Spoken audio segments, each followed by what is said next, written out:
everybody, and thank you for joining us here tonight. It is playoff time here at Phelps Field. The number 1 seeded Westside Warriors take on the number 16 seeded Papillion La-Vista. I am Max Coughlin. Alongside me tonight is Ross Jernstrom. Ross, it's a beautiful night for some football. Oh, the temperature right now here at Phelps Field is 59 degrees, end of October. That couldn't be better. But one thing is 3 miles per hour is the wind, so that will not be a factor tonight. It's a great night to watch football and the beginning of a new season right here with the playoffs. So we're going to take a look into our KB Pregame Show, and we're going to look at the bracket as Westside side first, and Westside coming in as the number 1 seed, and then you see Papillion La-Vista at the 16th seed, Millard West right behind it, and Lincoln Southwest, the number 9 and number 8. That is who either Westside or Papillion will play.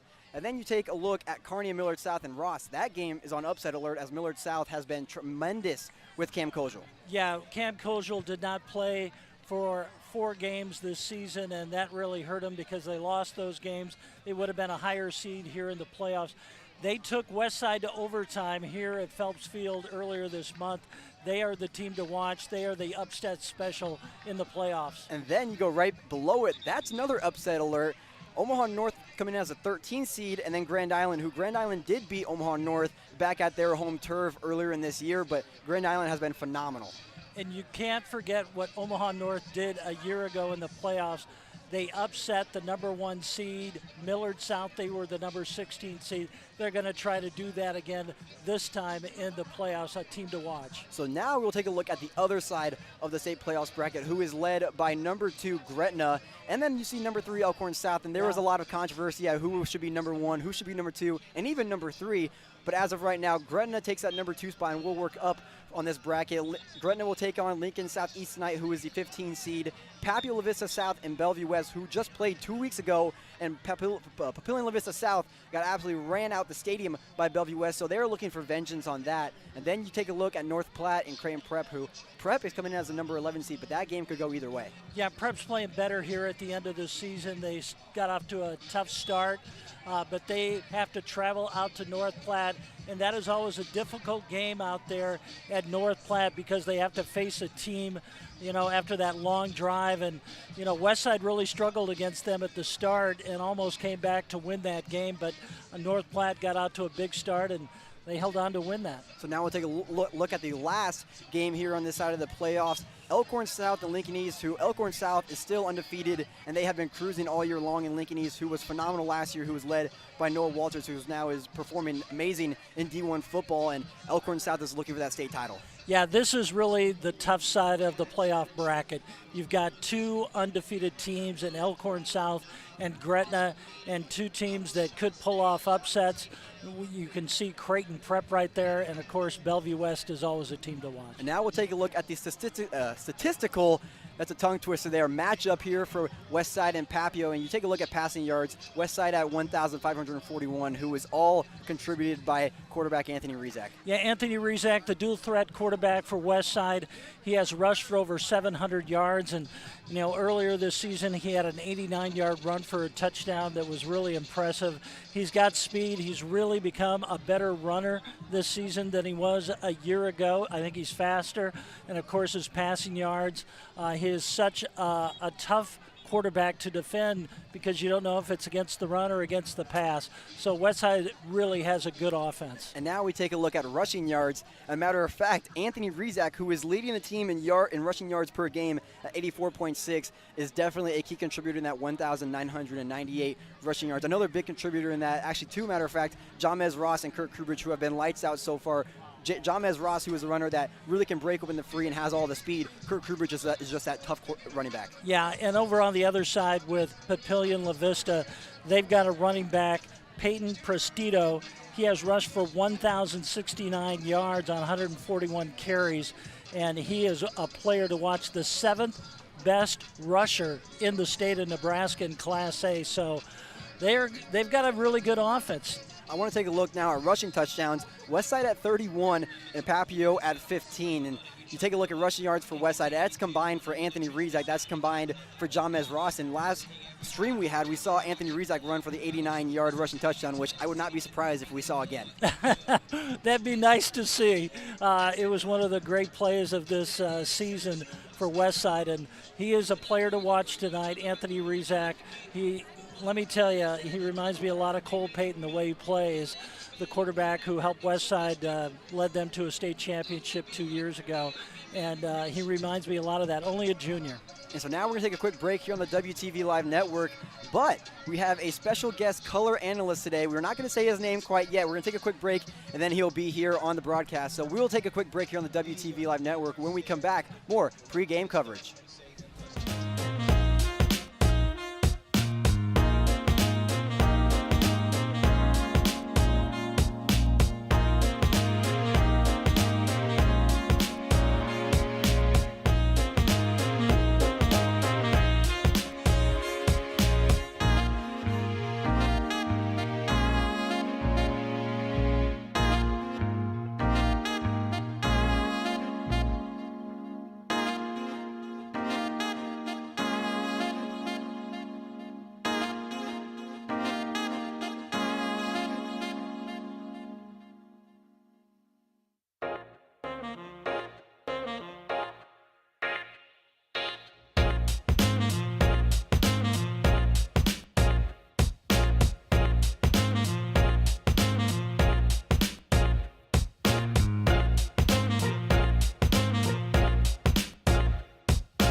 Welcome back here at Phelps Field. I'm Max Coughlin. Alongside me tonight is Ross Jernstrom. Also alongside us tonight is a special guest and a really familiar face here to Westside High School and especially WTV Live. It is the WTV Live founder, Jaden Taylor. Jaden, how are you doing tonight? It's good to be back. Been a long time coming to get back here. Have a good time watching some football, get some playoff football to watch too. And hey, Westside is back and better than ever. New year, still #1. So you are currently at Arizona State University. Run me through exactly how that's going for you. It's a lot of fun. Doing a lot of baseball currently. Got some other opportunities with volleyball, and it's a different atmosphere, a lot of competition there, but a lot of fun doing exactly what I want to do each and every day. So I gotta ask this before, and we may ask you this even after or during the game, but as of right now, when you got here, do you miss this? It's an atmosphere. There's a feeling here at Westside that you don't have really anywhere else. And honestly, it's a feeling that you have for high school and college sports that you have here in Nebraska you don't have anywhere else. It's a different atmosphere, right? In Arizona, you got more things, professional teams you can go to a lot of different times, a lot of different events you can go to overall. And here, the atmosphere that you have in high school sports, Westside or not, is just different than you're going to find anywhere else in the country. Well, Jaden, I know this means a lot to you, this WTV group. You just started this about 3 years ago. Just tell me what it means to you. sophomore year, it was a situation to where I had kind of an old board, a really wonky headset, and a kind of odd computer, a couple other things, and I was kind of told just how to figure it out. And it's incredible to be able to move on past high school and see that you guys are doing an incredible job, and that it's still being able to run at an incredible rate, and you guys are still doing great games and showing off great community, the great community that is here at Westside. Well, you brought the warm weather with you from Arizona. It's a great night. What do you think of this Westside football team? I mean, #1 seed, it's not too far off from what you've covered the last few years. Yeah, I mean, since really freshman year, we were a team that we saw in playoffs consistently and 3 times in the state championship. I mean, I was rich overall with some pretty good sports here at Westside these past couple of years. So it's great to see Westside back at #1. It's the expectation here. We saw it with volleyball. We're going to see it again with basketball. I'm liking to see it with baseball again. The expectation here is you're going to make a state championship game, or you're going to be one of those Final Four teams. That's been the expectation. Tom Kirkman is pushed to that. The head coaches here, the coaching staff overall with a lot of these different sports is pushed to that, and it's great to see this group back at #1. You got to have a little bit of bias. I think I like this team over others, and I think the biggest reason, honestly, is the skill position. The skills position that we've seen here. Some guys, younger as that guys that we saw last year that were kind of 4 or 5 guys. I think Trevor Spady's a really good example of that. Really the Spady family of how they've been working so far these last couple of years. How well they've grown. We've seen some linebacking cores. We talked about Bo Ryan. I've seen a couple games of Bo Ryan.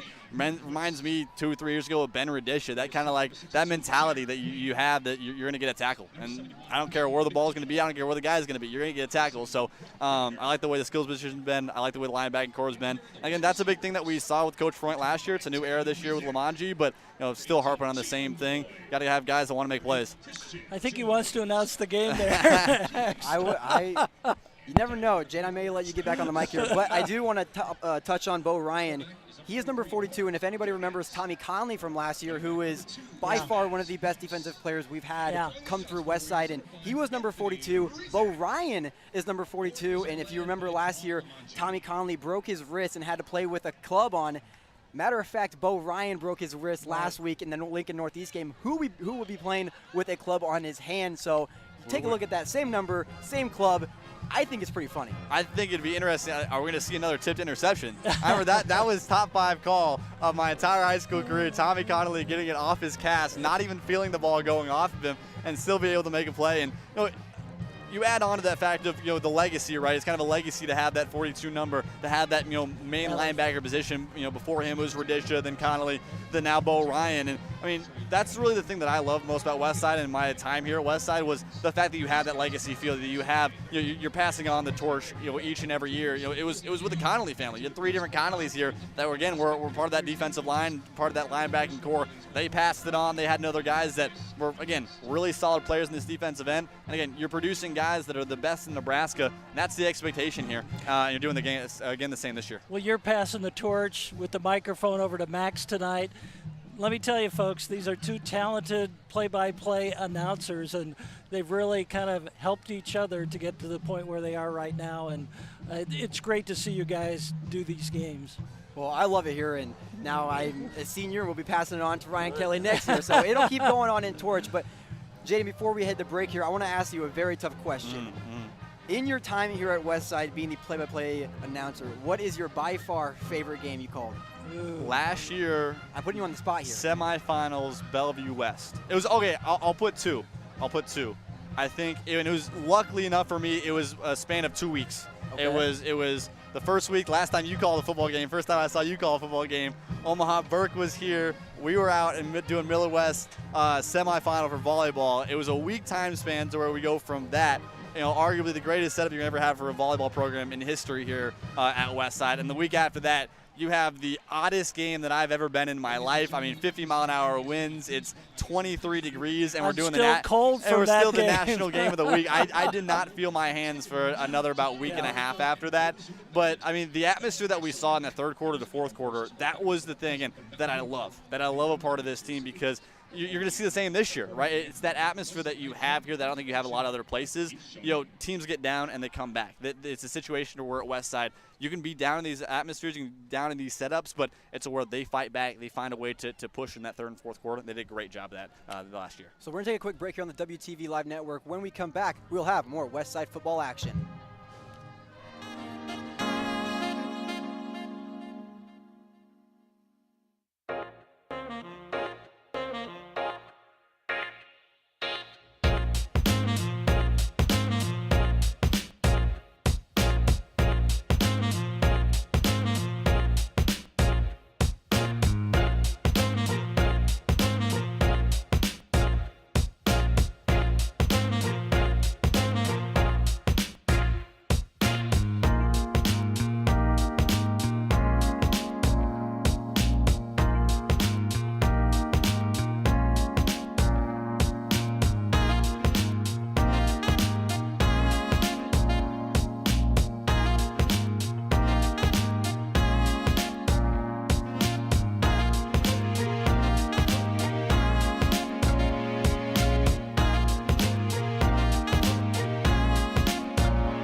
Back here at Phelps Field, I am Max Coughlin. Alongside me tonight is Ross Jernstrom and Jaden Taylor. We are moments away here from the walkout, and it's football season here, late October, playoffs time, opening round. Both teams looking to make their way into the quarterfinal. Yeah, one team to watch tonight for Papillion La-Vista is their quarterback, Tavion Pirtle. He has been just spectacular this season. He is ranked 9th in the state in passing with over 1,280 yards. But get this, 15 touchdown passes. So he can put the ball in the air, 84 completions out of 151 attempts. He's only thrown 7 interceptions so far this season.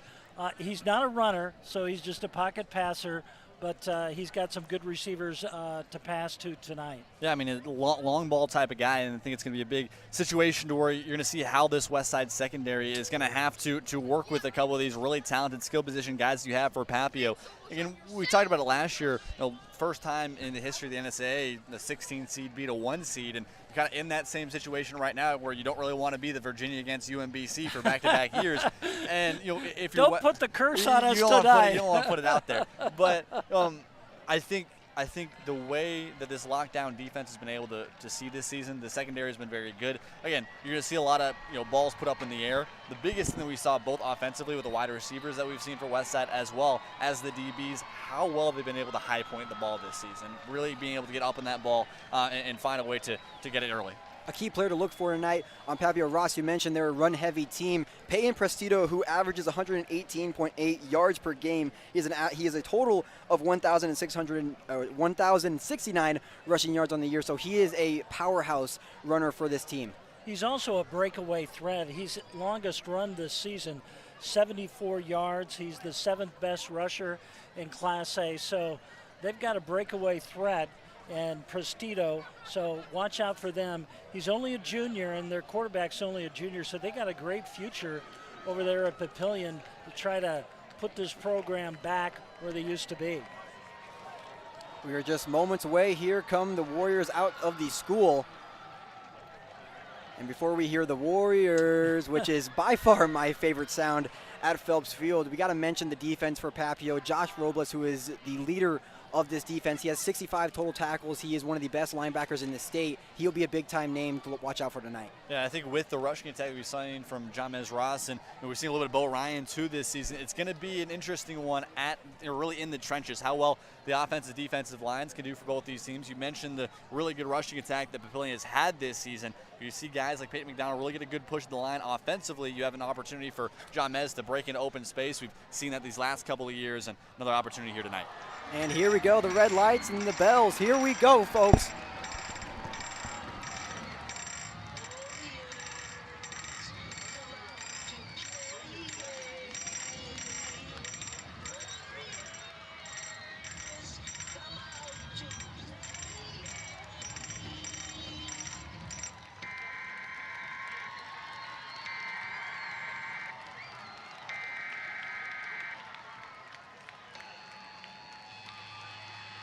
This is not a test. This is your emergency broadcast system announcing the commencement of the annual purge sanctioned by the U.S. government. May God be with you all. And now, ladies and gentlemen, it's time to get on your feet and make some noise!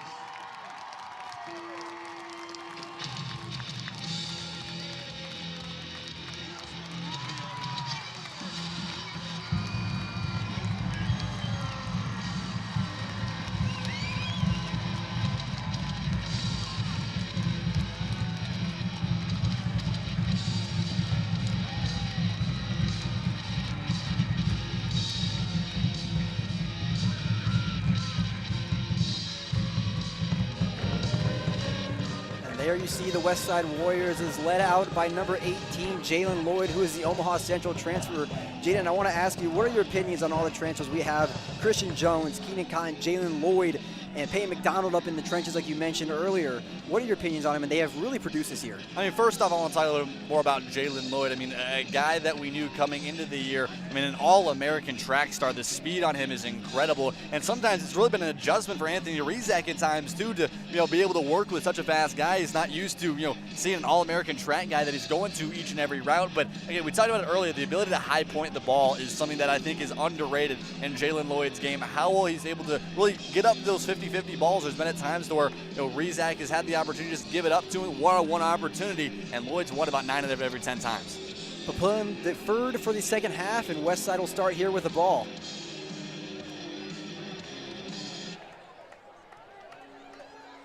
Jaden, Westside has new helmets this year.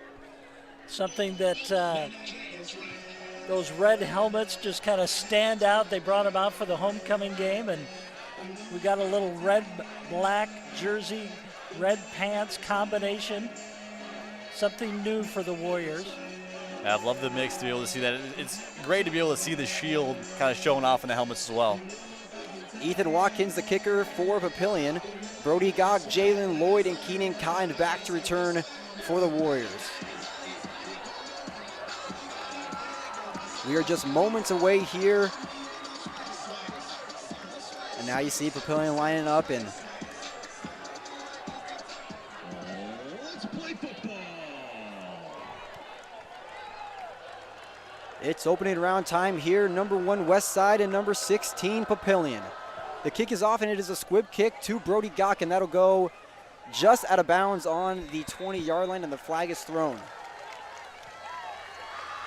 Let's take the ball out of bounds. Westside off to a good start here. Getting the ball at the 25-yard line. Out of bounds, the ball went. They're going to take it right there. No, they'll take it out at they'll spot it out at the 35-yard line. Big time spotting for the Warriors, and it is led by Anthony Rizak, who we see marching onto the field. Offense led by number 5, Anthony Rizak. Westside will start out with 3 receivers to the near side, 1 to the far side. Kurt Kubrich is in the backfield along with Anthony Rizak. Rizak will motion Kind over to the right. He takes a snap. He'll drop back to pass. He'll throw it deep to Jalen Lloyd. And it is not caught, almost caught by Jalen Lloyd, just off his fingers. And that would have been a play. Yeah, he was open downfield. The ball was just slightly underthrown there. He is so fast down the field. He caught a swing pass earlier this season and really went 85 yards on his own for a touchdown. We're going to see a lot of deep balls today from Rizak to Lloyd. Rizak, quick pass over to Teddy Rizak, his brother. Rizak breaks the tackle. He'll get brought down on the 41-yard line. Not enough for a first down, but it'll be 3rd and around 3. Well, the Warriors are off to a good start here. 3rd down and 3. Rizak in the shotgun motion once again. 3rd down and 3 to go. Quick pass over to Teddy Rizak once again. Rizak will bully his way through, and that'll be a first down, and it'll move the chains. So the two brothers are the hot passing combination here at the start. 2 complete passes from Anthony Rizak to Teddy Rizak, the 2 twins. Moved the ball down for a first down at the 46-yard line. It'll be 1st and 10 now for Anthony Rizak. 1 receiver to the near side, 1 to the far side. Rizak takes a snap. He'll roll out to his right. He'll take it for himself, and he'll get clobbered in the backfield, and that'll be a loss of yards. Yeah, I think that was a broken play. He rolled out. There was nobody there running back, and so this will bring up 2nd down and long. I think that's the pressure you got to see if you're this Papillion La-Vista defensive line. Again, a really stacked offensive line. You add some guys over from Omaha and Burke to push that up. If you can find a way to get into the backfield, again, try to find a way to get less time for Anthony Rizak in the pocket. 2nd and 14 here for Westside. Rizak will take the snap. He'll hand it off to Jamez Ross. Ross will try to break a tackle. There goes Jamez Ross. Bullies his way past midfield. It'll not be good for a first down, but it'll definitely help out. Yeah, Jamez Ross has been the workhorse of this ground game. Gets most of the running from him. But I'll tell you what, Dingman last week did a nice job against Lincoln Northeast. He really scored 3 touchdowns in that game. And the ball will be moved back. It was a flag on Westside.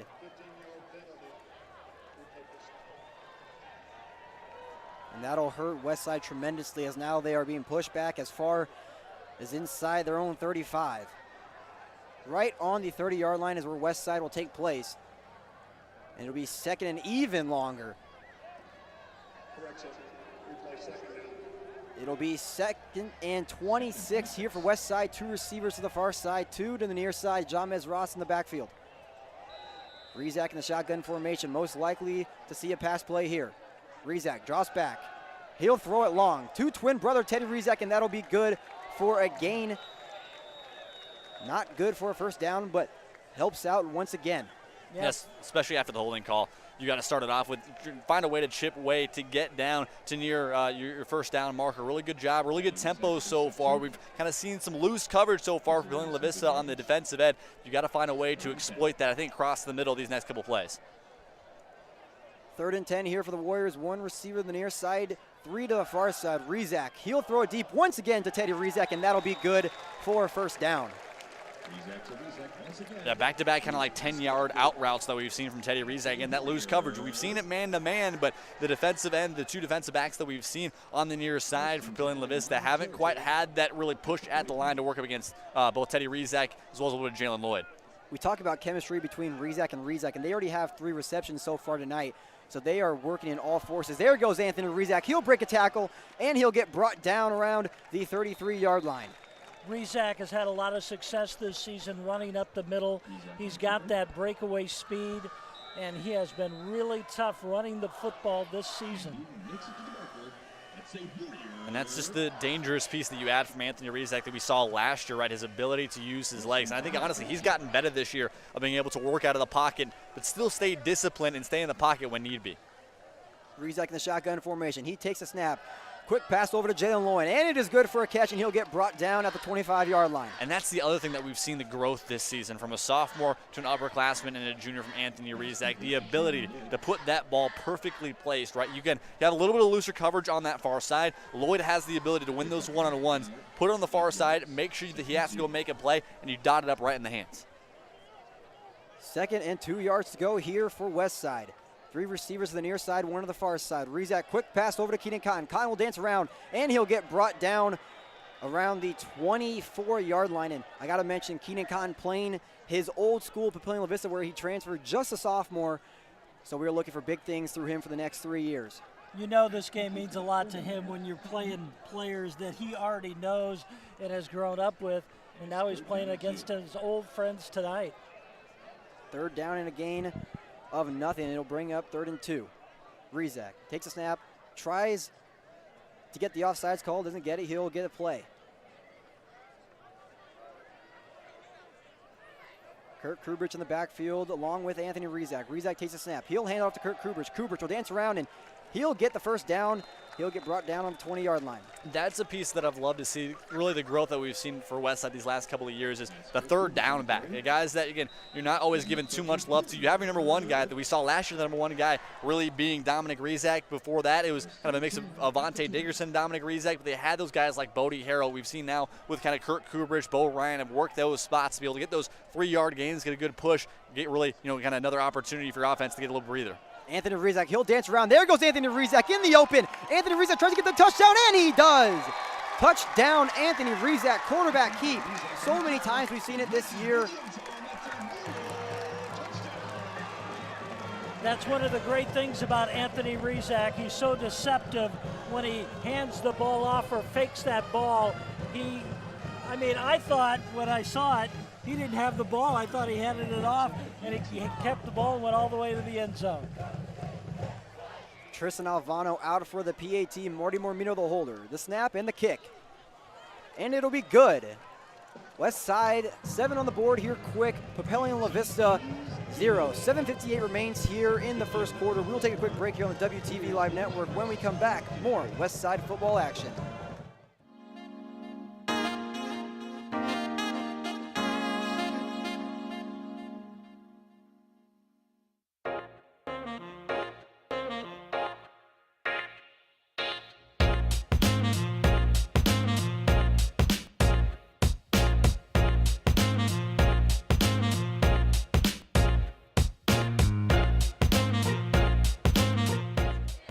back here at Phelps Field. Westside with a quick 7 points on the board after an Anthony Rizak 20-yard rushing touchdown. He was capped off by a Tristan Alvano PAT.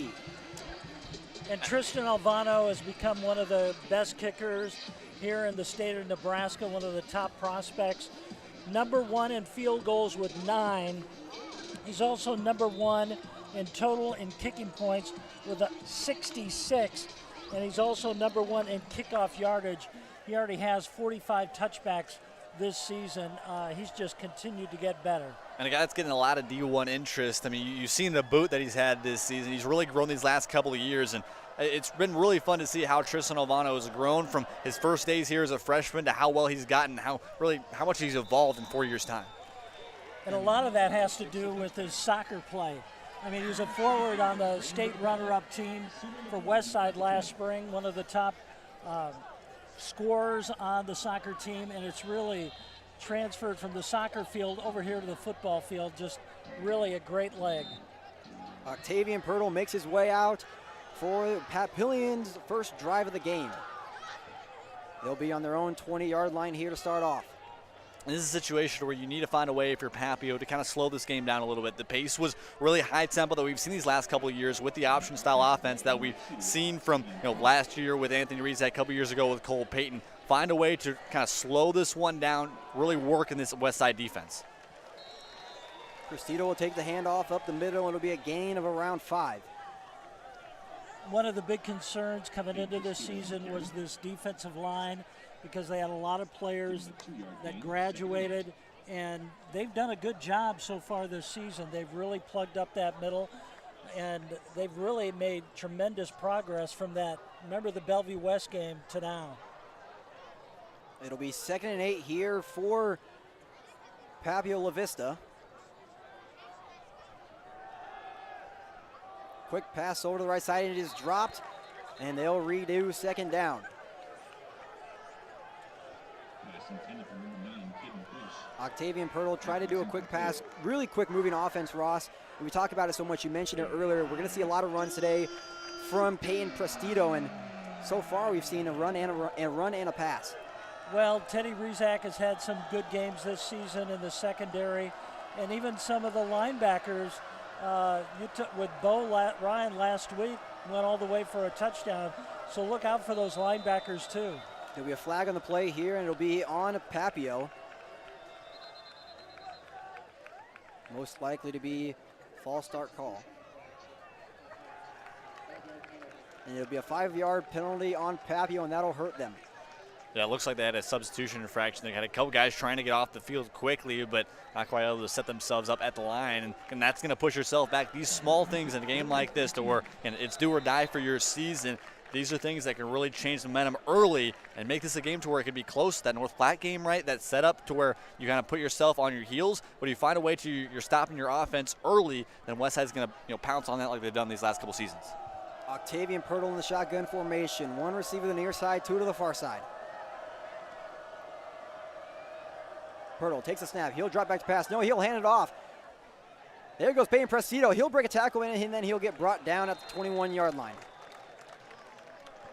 An incredible job right there to be able to stay disciplined for that linebacking core, right? You have it kind of a halfback draw there to give it off to Prestito up the middle. The linebackers still able to stay there. Again, working pass possibly for the pass, but you have a long distance that you're going to have to push for. You have that 8 yards of give to be able to work with to try to make sure they stay there and be able to punt this one away. But a really good job to stay disciplined and find yourself and make a good tackle. Keenan Cotton back to return here for the Warriors. The punt is off, almost blocked. Keenan Cotton will call a fair catch, and that is where the Warriors will take place.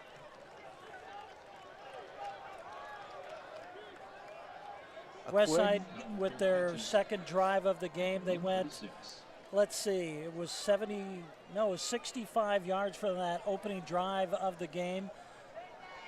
They looked good on it, a lot of passing, a lot of running, really mixed it up well. Let's see how they do on this drive.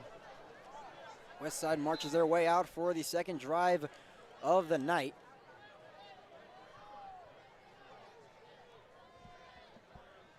Anthony Rizak will start under center.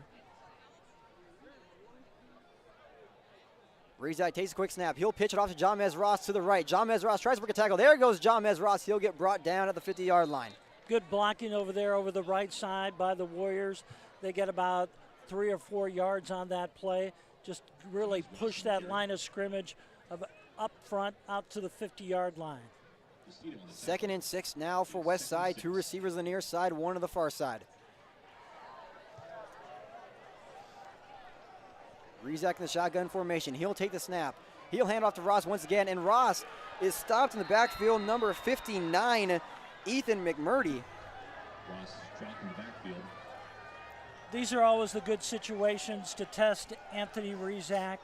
3rd down and 9 to see what he can do. He'll probably have 4 receivers out there on the field, just a really good test for him out there on the field. Still 7 guys in the box, so it really seems like Papillion may look for a blitz set here. Rizak draws back to pass. He'll throw it deep to Jalen Lloyd once again, and it is caught. Jalen Lloyd with a big-time reception, and that'll move the chains tremendously. And again, those 10, 15-yard out routes that you see, that quick cut from a guy like Jalen Lloyd that has the ability to stop and go so quickly. You work the outside, you create separation. There's an easy first down. Westside now in Papillon's territory. Rizak under center once again. 1 receiver to the near side, 1 to the far side. Rizak will take the snap. He'll pitch it to Kurt Kubrich to the left side. Kubrich will bully his way through the 35-yard line all the way to the 34. Kubrich, one of my favorite players on this team, plays offense and defense. Just a really hard-nosed runner between the tackles. That's a guy who can pick up positive yardage for this team. 2nd and 8 now for Westside.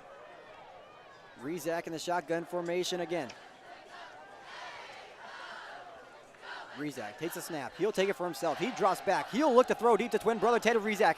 And it is just a tad bit overthrown, and they'll redo the down. You think you had 2 guys with both Teddy Rizak and Jalen Lloyd kind of converging across that middle, kind of a deep post route. But I don't think either Lloyd nor Teddy Rizak really knew who was going after that ball. Lloyd slowed up a little bit, and Rizak kind of overthrew his twin brother. That'll bring up 3rd and 8 now for Westside, as 3 receivers will be on the near side, 1 to the far side. Kurt Kubrich in the backfield along with Anthony Rizak.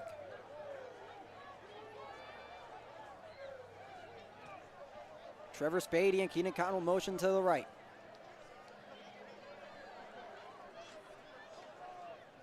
Rizak takes a snap. He'll drop back to pass once again. Rizak's gaining the 4. There he goes. He'll roll out to his left. There's a flag on the field. Rizak will now get stuffed in the backfield, and that'll be a big-time loss of yards. We'll have to see what the flag is. Smart play by Anthony, though. Didn't panic, didn't throw the bad pass, took the loss. That's just a smart play by the quarterback. And the flag will be on Westside, so that'll hurt them even more. John Brace made the sack in the backfield for Papillion. Yeah, it looks like they had a holding there. They're going to decline the penalty either way, and this is an odd spot here if you're Westside. You're kind of in the 4-down territory to an extent. You don't really want to punt it away. You have the playmakers to try to go up there, and at worst, you push Papillion deeper in their own side of the field, but it's an odd 4th-down situation where some momentum could change really here early. And it looks like Westside's going to go for it here on 4th and 14. Rizak in the shotgun formation. 3 receivers to the far side, 1 on the near side. Kurt Kubrich in the backfield along with Rizak. Maybe some jumps on Papillon's defensive line. And there'll be a flag in Papillon's secondary, and it'll be a delay of gain on Westside, and now the punting crew will come out. Yeah, I think Coach Lamanju is really just trying to bait Papillion a little bit to either they're going to jump, get yourself a little bit more in comfortable range, or push yourself back to where, again, a punt you're most likely, or a little easier for Marty Mormino to put it kind of in the corners inside the 5-yard line. I thought they might try a field goal. 57 yards, that's a possibility for Alvano. He did kick it 53 yards, but the wind is really not much. Marty Mormino gets the punt off, and that'll go inside the 10-yard line, and that'll bounce all the way inside the end zone, and it'll be a touchback for Papillion. we talked about Marty Mormino. He has been lights out so far on the special team. It is led by him and Tristan Alvano. Tristan Alvano, the place kicker, Marty Mormino, the punter, and both of them are really getting D1 looks as they are both traveling down to Iowa State tomorrow, both on game day visits. Yeah, Marty is ranked second in Class A in punting average at 39 yards per punt. And, of course, Tristan's number 1 in field goals. So that's a 1-2 punch in special teams that a lot of high school teams would love to have. 1st and 10 here for Papio. 2 receivers on the near side, 1 on the far side. Octavian Pirtle in the backfield. Pirtle will take it for himself. He'll roll out to his left. He'll try to find a quick pass, and he does. Eric Ingerson, who has been a top wide tight end this entire season so far in Class A, has the first reception for Papio all night. Jayden, you remember Caleb Benning, the All-State defensive back for Westside a year ago. He got injured in the second game of the season at Grand Island. Hopefully, the plan is to have him maybe back by the semifinals if Westside makes it that far, and that would be a huge boost for this defense. 2nd and 1 now for Papio as they're just 1 yard away from moving the chains. Pirtle working quick here on the offensive line. Pirtle will take the snap. He'll hand it off to Prestido. Peyton Prestido may have enough for the first down. We'll have to see where they mark him. Just enough of a push that offensive line. We've seen again kind of a bunch set that we're working defensively for Westside, trying to kind of burst through. Again, there's have to be some kind of discipline on the defensive end between the defensive backs. You talk about Caleb Benning not being in there. With the guys in the backfield, the 2 safeties, we've seen Pirtle kind of work some, different, be able to bounce to the outside, work a little bit as well. So a good job to at least get some kind of push, but Papio trying to work some kind of drive here. 1st and 10 now for Papio. 2 receivers on the near side, 1 on the far side. It'll be a quick pass over, and it'll be just out of the hands of number 3, Christian Valadez. And that is not exactly what you want if you're Papio. You're still inside your own 30-yard line, and you just have to work downfield, especially with 3:10 left in the first quarter. Yeah, it's drops like that that really cost you. Papio has a chance, to get another first down there, plenty of room to run off that pass, but you got to make the play as the receiver. 2nd and 10 now for Papio as they are fearing a 3-and-out. Octavian Pirtle in the shotgun formation once again. Peyton Prestido right behind him. Pirtle takes a snap. He'll roll out to his right. He'll do a quick pass over to Peyton Prestido. Peyton Prestido breaks the tackle. There goes Peyton Prestido to the 45-yard line. There he is past midfield, and he'll get brought down at the 50-yard line. What a reception there for Peyton Prestido to move them past midfield. And we talked about in the pregame show the ability for Prestido to get into open field and bust it into the secondary. You saw it right there, a little bubble screen, trying to move the entire offensive line and the entire defense toward the near side of the field. You dump it off to Prestido on the far side, allow him to run, allow him to use his feet. That's what Papio really needs to do. Find ways to get him some open space. He'll break it open from there. It'll now be 1st and 10 for Papio, still on their own 49-yard line. Octavian Pirtle takes a snap. He'll roll out to his right once again. He looks to pass, and it is caught. Papio with another first down. That was number 15, Owen Bogus. What you saw there in that play is Papillion's successful motion in the backfield, rolling out, trying to elude that rush by Westside, and he'll find the open receiver when he does that. We've seen it so many times here on just this drive. We see Octavian Pirtle, he'll roll out to either his right or his left, and he usually has always had a man open. Pirtle will take the snap. He'll hand it off to Peyton Prestido. Prestido will get a gain of around 4. Caden Bush on the carry. Excuse me, that was Caden Bush on the carry.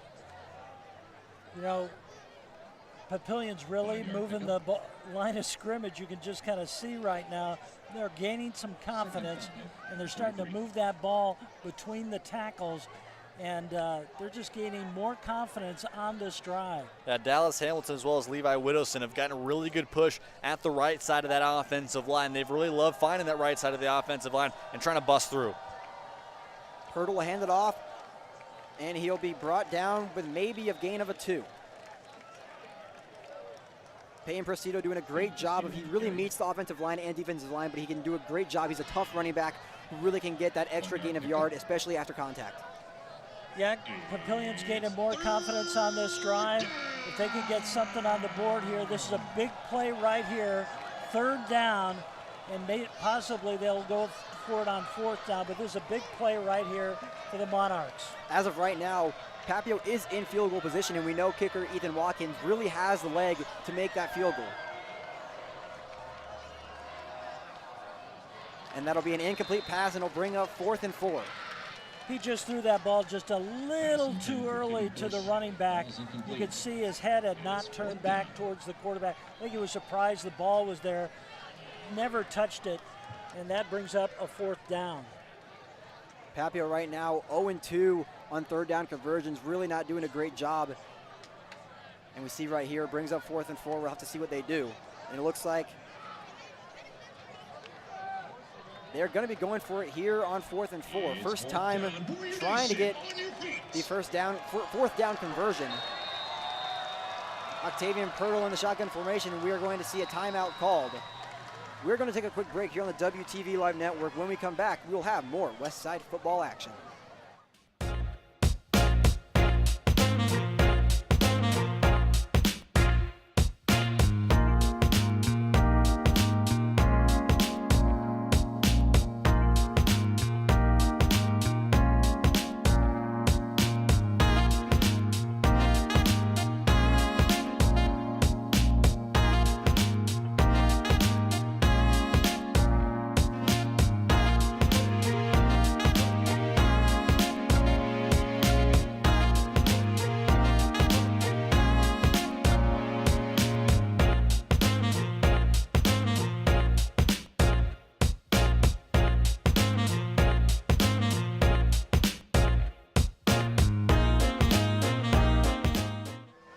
Here on the WTV Live Network, I'm Max Coughlin. Alongside me tonight, Ross Jernstrom and Jaden Taylor. It's 4th and 4 for Papillion La-Vista.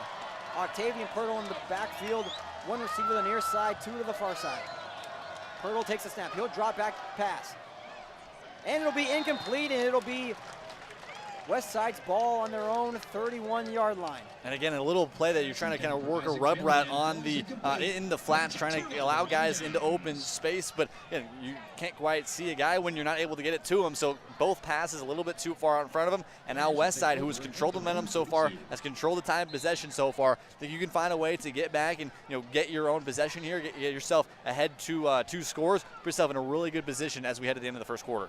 On Papio's offense, really the only effective thing we've seen so far is the running game. We've really not seen anything impressive on the passing game from Octavian Pirtle, and you really have to think, are they just going to rely on that running game for the rest of the game? Jamez Ross will take it to the left side. He'll get brought out of bounds around the 40-yard line. Jamez Ross on the carry. It'll be a gain of 7. It'll bring up 2nd and 3.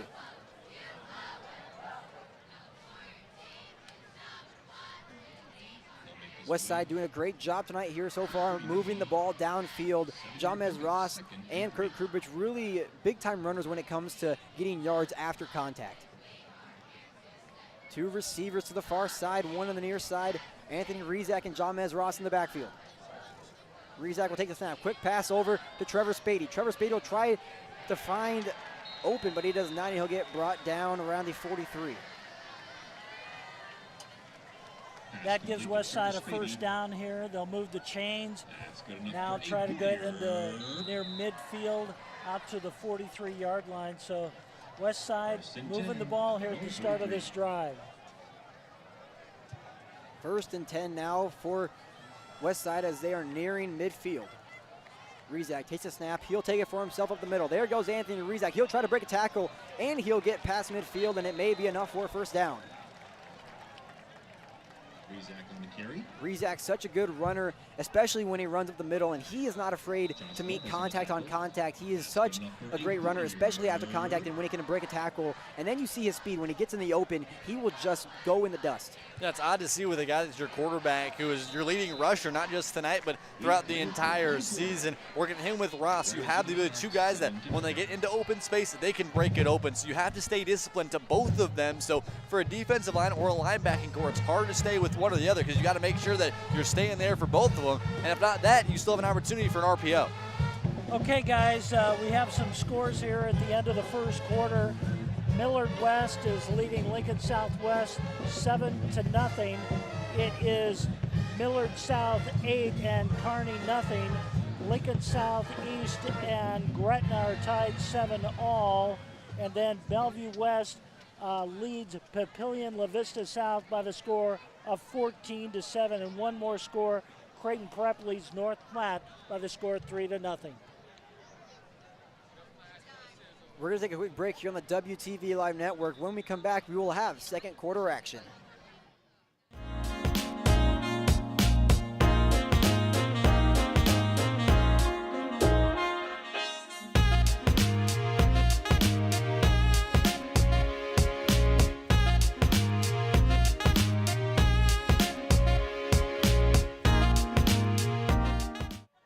Second quarter here at Phelps Field. Westside currently leading this one 7-0. Anthony Rezak will take the snap. He'll drop back pass. He'll take it for himself, and he's clobbered to the backfield, number 59. That's Dallas Hamilton. Second sack on the evening to his name. I think they wanted the quarterback draw right there. It looked like he had three wide receivers to the left side, to the far side, and he looked at him real quick and then was looking up the middle, and he got nailed. And that brings up 2nd and 15 here for Anthony Rezak. They'll have trips to the right.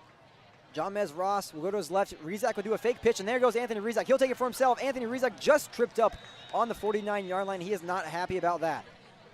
Yeah, I think he thought he was going to go all the way on that one. It's basically the same play from the previous one, except this time he didn't get sacked and moved the ball about 10 yards. And it'll be 3rd and 5 now for Westside. Rezak once again takes it for himself. He'll use his blockers. There goes Anthony Rezak in the open. There he goes to the 20, to the 10. There he goes! Anthony Rezak, second touchdown of the night.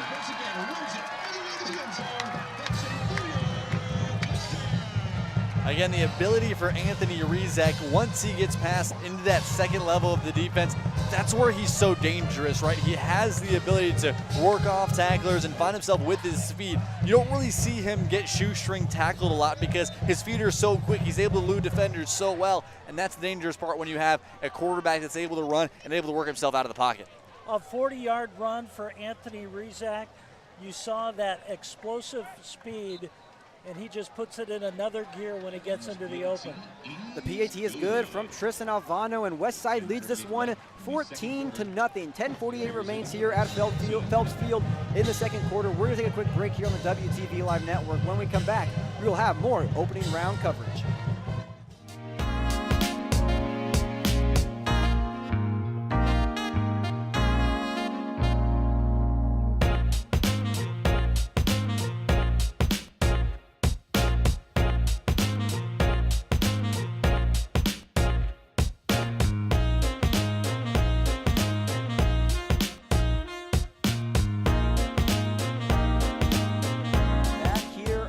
Phelps Field after a 40-yard run from Anthony Rezak, which puts 2 rushing touchdowns to his name tonight. Yeah, already tonight, you mentioned the 2 rushing touchdowns, just south of 80 rushing yards. He's leading both teams. I mean, John Mez Ross has been able to get in there when needed, but again, he takes his legs. He's able to use it so well and elude past defenders. That's the ability that Anthony Rezak has, and that's why he's arguably one of the best quarterbacks we've seen in the state this season. Just a junior, he's still learning, and still has another year to grow. He's going to be dangerous once we see him these next couple weeks and into next year even. It'll be Jordan Barrientos back to return for Papio. The kick is off from Tristan Alvano, and that will not go into the end zone, and Papio will return this one.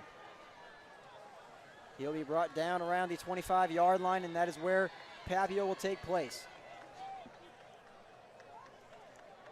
This is a spot here if you're Papillion La-Vista, right? Again, a 1-16 matchup. You want to keep your season alive. Playoff football is an entire different atmosphere than what you're going to get in those regular season games. And a long way that you're going to have to come back in this game. You haven't seen this type of competition even this year. I mean, the top competition that they've seen this year in Papillion La-Vista has been Creighton Prep, which is a different style of offense than we've seen from Westside this year. You got to find a way to make a big play here. We talked about Presido and a couple guys in the backfield able to break open and get some big plays. You need one here on this drive. And we talk about that Creighton Prep versus Papio game. They only lost by 4, and the biggest thing they did in that game was have run. They ran up the middle because Peyton Presido is such a good runner after contact. And there goes Presido once again to the right side, and he'll get brought down around the 32. And we just mentioned him being such a good runner, and there he is once again. And you mentioned also the ability in that Creighton Prep game. The biggest reason that we saw Papio into that one is how well they control the time of possession. They led Creighton Prep in time of possession in that one, but they're losing here just about double here in this one. Again, still the same amount of drives that we've seen from these two teams, but quick 3-and-outs, quick little plays. Got to find a way to wear down this Westside defense if you want to find a way to work back in this one. Octavian Pirtle will take the snap. He'll hand it off to Peyton Presido. He'll go right up the middle and get brought down by a host of Westside Warriors. It'll be a gain of nothing. Excuse me, a gain of 1, and we'll have 3rd and 1. Yeah, big play right here for the Warrior defensive line. Really see if they can stop this Monarch offense right here and force them to punt. We'll see how strong this is right there in the trenches. And we'll have a whistle blown, and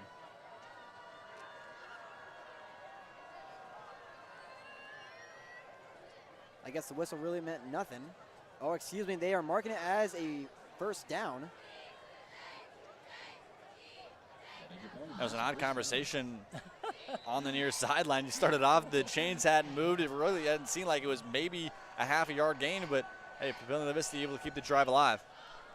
Octavian Pirtle in the shotgun formation. He'll take the snap.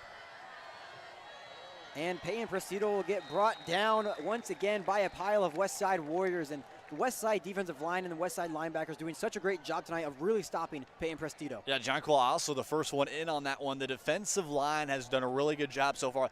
Getting first kind of 2-3 plays of that first drive. I think it was an adjustment period for that defensive line to work up against here, but now you're really finding collapsing in the backfield. This is exactly what you need against a really run-heavy team in Papillion. 2nd and 11 now for Papio as they're once again fearing a 3-and-out. 2 receivers on the near side, 1 on the far side. Octavian Pirtle will take it for himself. He'll roll out to his right. He'll try to find an open receiver, and he does not. Once again, an underthrown pass. We've seen that so many times tonight from Octavian Pirtle, and it's just a matter of time before Papio really thinks we can't really do anything besides run the ball. But that's been their most successful play is the rollout because of the Westside has struggled to get him for a sack so far tonight, but he's a pretty elusive quarterback, and he's got a lot of mobility back there to elude that defensive line, Christian Jones, and all those other pass rushers for Westside. 3rd and long now for Papio. They'll go once again 2 receivers on the near side, 1 on the far side. Octavian Pirtle will roll out now to his left. Pirtle tries to find open receiver, and he does. That'll be maybe good for a first down. That's number 15, Owen Bogus. Yeah, honestly, it's been kind of a change from mechanics for a couple of these throws from Pirtle. Coming out of the back, you saw that last play on the far side, kind of working more 3/4 mix. He's had to find himself really over the top to really get that spiral and find a guy across the middle. And pretty good coverage overall, but a good job by Bogus to be able to find himself through a little cut route, being able to work with his quarterback, right? Sometimes some plays are going to break down. Find a way to get to your quarterback, find a way to make a play, and you move the chains. Big time play for Papio as they were nearing a 3-and-out, and now it's 1st and 10 on the 46-yard line. Octavian Pirtle will take the snap. He'll hand it off to Burritos. And that'll be a gain of maybe 2. Good pursuit by the Westside defense there. Run it over to the right side. Westside had good pursuit over there. Did a nice job with the linebackers and the defensive end over there on the left side. Really only a 2-yard gain for the Monarchs on that play. Right now we're seeing a running back package between Jordan Barrientos and Peyton Prestito, which is really working out in their favor as both running backs really do a great job of getting that extra yard. Pirtle over to Caden Bush, and he'll be stopped way back in the backfield, and that'll be Bo Ryan. Yeah, kind of another one of those little gadget plays. You saw it work in this last drive with that bubble screen. They try to go kind of a triple option look to a little bit, hand it off to Bush, who was kind of working that offset I formation or offset pistol formation on the far side. But kind of an odd play, but a good job by the Westside defense to be able to adjust to it, make sure they don't overcommit to the far end, make sure you get a tackle. Bo Ryan's name's come up a lot this week. He was on our 100-yard walk with Max. Found out a lot about Bo Ryan this week. 3rd and long once again here for Papio. Pirtle rolls out to his right. He'll take it for himself, and he's sacked in the backfield. Bo Ryan once again, 2 in a row. And he is busted through that offensive line. We've seen both times it's kind of been a mix between that right tackle position. Garen Maley has just not been able to work well up against Bo Ryan. He's worked through, and I think the way they've kind of switched this defensive line with the linebackers, right, the way they've switched kind of their setup, their scheming, it's allowed the offensive line to really have nobody to match up against. Keenan Cotton in the backfield to return for Westside. The punt is off, and Cotton will not take the fair catch, and it'll roll into Westside's territory around the 25. And don't you think that Cotton would love to take one back against his old teammates tonight? We've seen it so many times where Keenan Cotton even has a punt return touchdown, but he is such a great punt returner, and that is why he is out there in substitute for Caleb Benning. He had a punt return for a touchdown earlier this season. I think it was against Bellevue West. Yep. In the second half. He ran one back about 70 yards in that third quarter where Westside just kind of took over that game. He can really turn a game around. Westside out once again on offense. Anthony Rizak in the shotgun formation. He takes a snap. He'll hand it off to Kurt Krubich, and he is met at the line by a host of Papio defense. Dane Anderson, the first one on that. Again, kind of busted up at the offensive line. And this is the kind of push that you need if you're this Papillion La-Vista defense. You have the ability to run the ball. We've seen Anthony Rizek. We've seen him mix to John Ross. We've seen him mix to Kurt Kubich, right? They have so many different weapons that it's hard to scout for, right? It's hard to understand what kind of these running backs are going to work for, as well as a really big running quarterback that you have as well. Get pushed to the line, find a way to break through if you're Papio. 2nd and long here for Anthony Rizak. He'll take the snap. He'll roll out to his right. Tries to find a receiver, and he almost does. It was a great coverage, but it's a flag on the play. We'll have to see if it's a pass interference. That was intended for number 10, Keenan Cotton. Yeah, I think the defender was on his back right there as he tried to catch the ball. I think this will go against Papillion La-Vista, and it does. Cale Jensen, the safety, had coverage on Keenan Cotton, but just way too much coverage. And the flag will be on Papio. One thing you need to watch out for, Jalen Lloyd has got one-on-one coverage over here to the near side. And I think Anthony was looking at him on that last play, so keep an eye on that. Westside now on the 39-yard line as they are nearing midfield. Jalen Lloyd in one-on-one coverage with Trent Lavicki. Rizak, he'll take the snap, draws back to pass. He'll try to find Jalen Lloyd, and he does. Jalen Lloyd gets brought down around the 42-yard line, and there it is. Ross, you just mentioned him before he threw the ball, and Rizak to Jalen Lloyd, and that is good for a first down. Hey, I'll take one-on-one coverage with Jalen Lloyd. I think my odds are pretty good that he's going to get open. And you add on to the fact that Lavicki is the #1 DB that we've seen for Papio this season. Guy's got 2 interceptions, has also got over 20 tackles, is 3rd on his team defensively. He's been pretty consistent, but Lloyd's just that good. Ty Dingman in for his first appearance tonight, and he'll have a gain of around 11. And that'll be good for a first down. And Ross, we mentioned Jalen Lloyd. I think every opponent we face this year, they are going to put their top defensive back or best corner on Jalen Lloyd, as he is one of the top receivers in the state. It's now 1st and 10 here for Anthony Rizak. He'll hand it off to Jamez Ross. Ross goes up the middle. There goes Jamez Ross. He gets brought down around the 30. Jamez just does a great job finding the hole, busting up the middle, can really fight off some defenders. Just a good run there of about 15 yards. It'll be first down once again here for Westside. Rizak in the under center. It'll be a bad snap, and Rizak will have to take it for himself. He'll get maybe a gain of 1, if not none. And just a bad snap from center Jack Wing. That's something you work on pregame, midgame, and you just have to get those snaps right, especially being under center.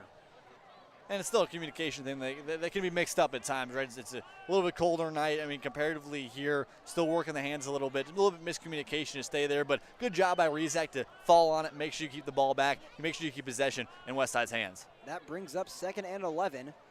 Rizak will take the snap. He'll throw over to Jalen Lloyd once again, and it is botched by Jalen Lloyd, and that is incomplete, and it'll bring up 3rd and 11. Yeah, Lloyd's got the speed, but sometimes you got to make sure you got the ball in your hands and in your grasp right away. We saw him really trying to look away towards the end zone right off the bat. He had single coverage on that near side, but now a longer 3rd down to where you could have worked maybe a 3rd and 3 if you're able to catch that ball.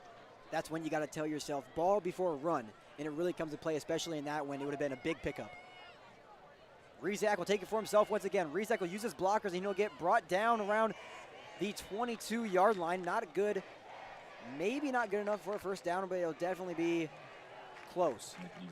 Rizak was stopped by his own teammate on that one. He just ran into the back of one of his players, the lineman, and that's what slowed him down.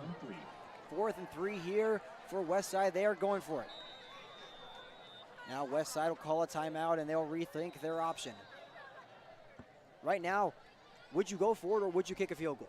I mean, with 3:19 left here in the first half, it's a situation to where, again, you want to find momentum going into halftime, right? You can get that touchdown if you want to, and I think if you've seen Coach Lamont do this season, he knows the skills that he has on this team, the talent that he has on this team. And if you want to try to way to kind of throw this game away early or put this game away early, you want to find a way to stay aggressive here. It's a manageable 4th down. It's a manageable 4th and 3. You have the ability to run the ball if you need to, and you have a mobile quarterback in Anthony Rizak that can get out of the pocket and make plays. I think go for it here, even with a guy that's been so trusted in Tristan Alvano this season. I think you got to go the offense.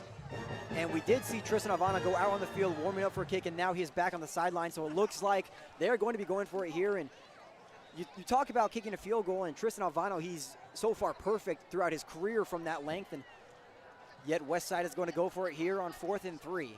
Rizak marches his way out to the field. There'll be 1 receiver to the near side, 2 to the far side.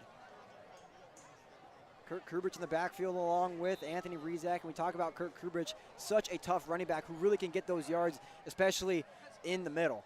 Rizak, he'll drop back to pass. He'll try to find an open man, and it is just botched, but there are 2 flags on the play. That was intended for twin brother Teddy Rizak.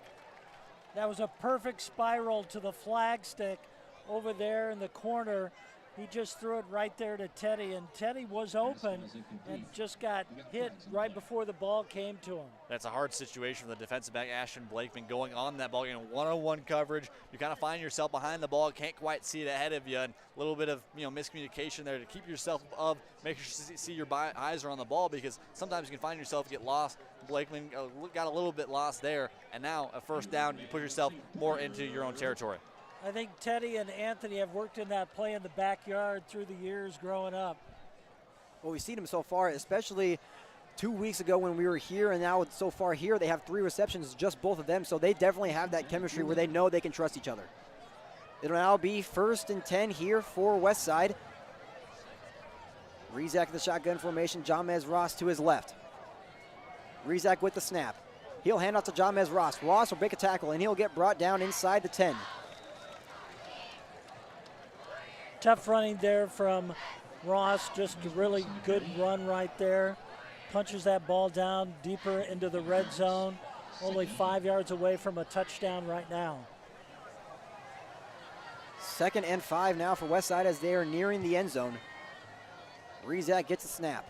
He'll take it to Jamez Ross once again. Jamez Ross will bully his way into the end zone for a touchdown. Jamez Ross with his first touchdown on the evening, and that put Westside up 20-0 pending the PAT.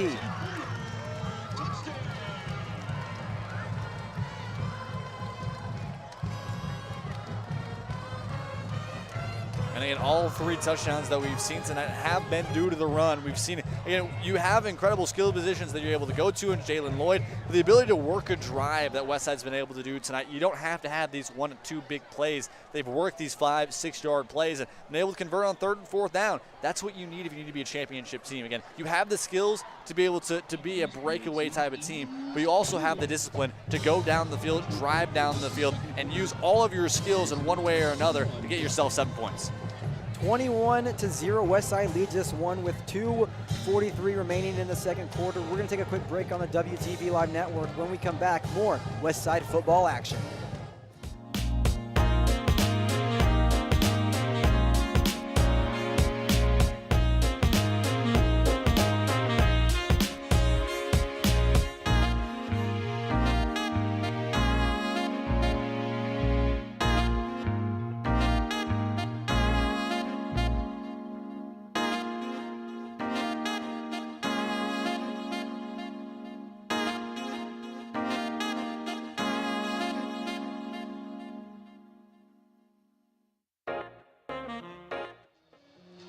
Back here on the WTV Live Network, I'm Max Coughlin. Alongside of me tonight is Ross Jernstrom and Jaden Taylor.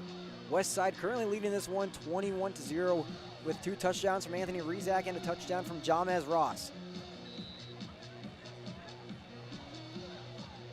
Jordan Burrientos back to return for Papio. Tristan Alvano to kick for Westside.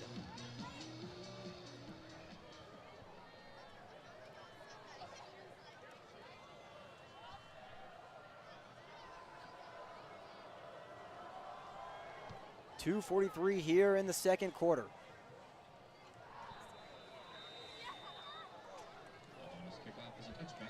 And that'll be a touchback for Papio, and they'll begin their drive on their own 20-yard line.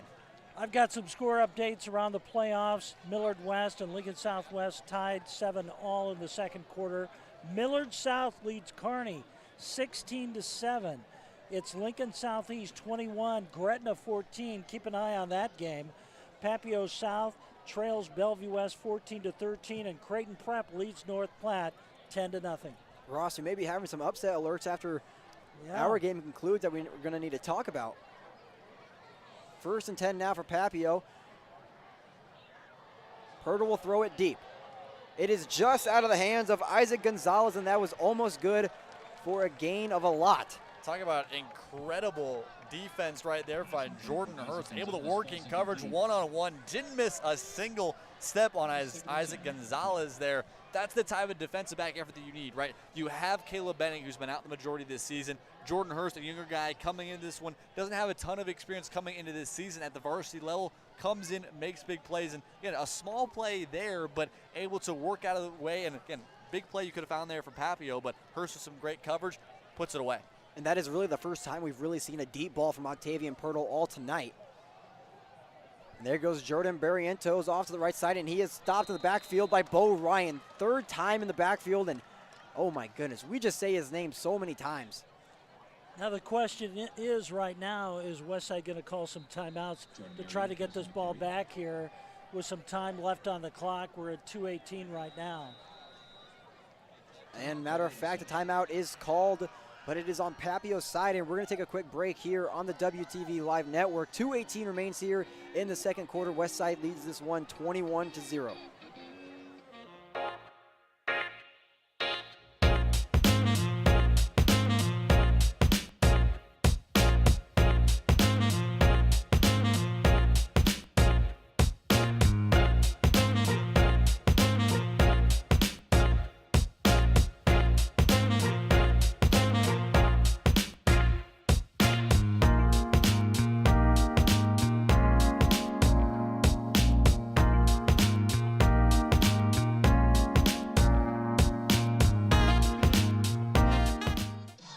Back at Phelps Field for the opening round of the 2022 state playoffs. I'm Max Coughlin. Alongside of me tonight, 2 special people, Ross Jernstrom and our very special guest, Jaden Taylor. It'll be 3rd and 11 for Papio as they are nearing a 3-and-out. And Miley Cyrus party in the USA is not stopping. And now we have football action. Octavian Pirtle, he'll throw deep once again. and it is just once again underthrown, and that'll be 4th down and 11 for Papio. Okay, I got a question here. Why do you pass the ball? Just run the clock out. I mean, Westside's now got a timeout left. You just want to get the ball and not throw a pass. I'm sorry. Why do you do that? I mean, with the passes, it's the smart way to go. You just want a quick pass to try to get down and work the clock more, but kind of a questionable decision to not try to find a way to work down the clock or at least burn a timeout from Westside. 4th and 11. Keenan Kahn back to return. It is a blocked punt, so it'll be very low, but it's rolling. And it'll be right around the 49-yard line, and it still rolls, and now it's on the 46-yard line, so that is where Westside will take place here with 2:01 remaining. Westside really has done a great job tonight, really running the ball. We talked about Anthony Rizak, 2 running touchdowns, and it seems every game we've had so far this season, we have Anthony Rizak with multiple, not just one, but multiple rushing touchdowns, and you don't really see that out of a quarterback often. Again, we saw that last year a little bit with Rizak taking over in that quarterback position. He has grown so much more this season. His ability to read defenses, I think from what I've seen this season, has just really gotten to a way that I don't see a lot from juniors. You don't see a lot from juniors, the guy that still has another year. He's been able to read defenses so well. And again, when he isn't able to stay in the pocket and find his wide receivers, he's able to use his feet and at least get 6 or 7. And there goes Anthony Rizak once again, and he'll be brought down around the 50-yard line. And Jaden, we talk about the history of dual threat quarterbacks at Westside, and we just go back 2 years before Anthony Rizak. We had Cole Payton, who arguably might be one of the best athletes to come out of Westside. Yeah, and very well could be the starter next year at North Dakota State. He's kind of worked that kind of mix option there between Cam Miller and him at North Dakota State, and could lead very well in FCS National Championship a couple years. There goes Jamez Ross showing his moves after a completed reception, and that'll be good, not for a first down, but definitely close. Another piece that I really think has grown this season for Jamez Ross, right? His ability to break in open space is big. His ability to make quick moves, be quick on his feet, and cut very well has been a thing I think he's grown so well this season. Anthony Rizak takes it for himself on 3rd and 1. That'll be good for a first down as the clock is still running. They still have 1 timeout left, Westside does. You want to save that as much as you can right now. 1:06 remains here in the first half. Rizak tries to find an open receiver. He finds Kurt Kubrich for a little dump pass, and that'll be good for a first down. They'll move the chains now. The clock stops. It's at 1 minute right now. The chain crew still isn't in place. And you got to think, if Westside can't get a touchdown here in 54 seconds, you might want to go to kicker Tristan Alvano. Rizak, he'll roll out to his right. He'll try to find an open receiver. He's still scanning, and he'll just throw it out of bounds, and there will be a late hit, and that's a flag on the play on number 8, Josh Robles, who we talked about earlier in the pregame show. And that'll be a big-time loss for Papio, as that puts Westside in perfect territory for maybe a touchdown. Yeah, only 35 penalty yards on Papio so far here in this first half. It's not atrocious. It's definitely something that could be worked off here in this second half, but just an unneeded hit, right? You got a guy throwing the ball away, kind of giving himself up to an extent, and now you push Westside not just into your own territory further, but into the red zone where Anthony Rizak and this running attack has been so dangerous tonight. 2 receivers to the near side, 2 to the far side. Jamez Ross to Rizak's right. Rizak in the shotgun formation. He takes the snap. He drops back to pass. He'll try to find a receiver, and he finds Jamez Ross. Ross dancing around. He breaks 1 tackle. He breaks another tackle. There goes Jamez Ross. Oh, he breaks 2 more tackles. There he goes all the way down to the 1-yard line, and oh my goodness, Jamez Ross. We talked about the cutting ability, the way he's grown this season.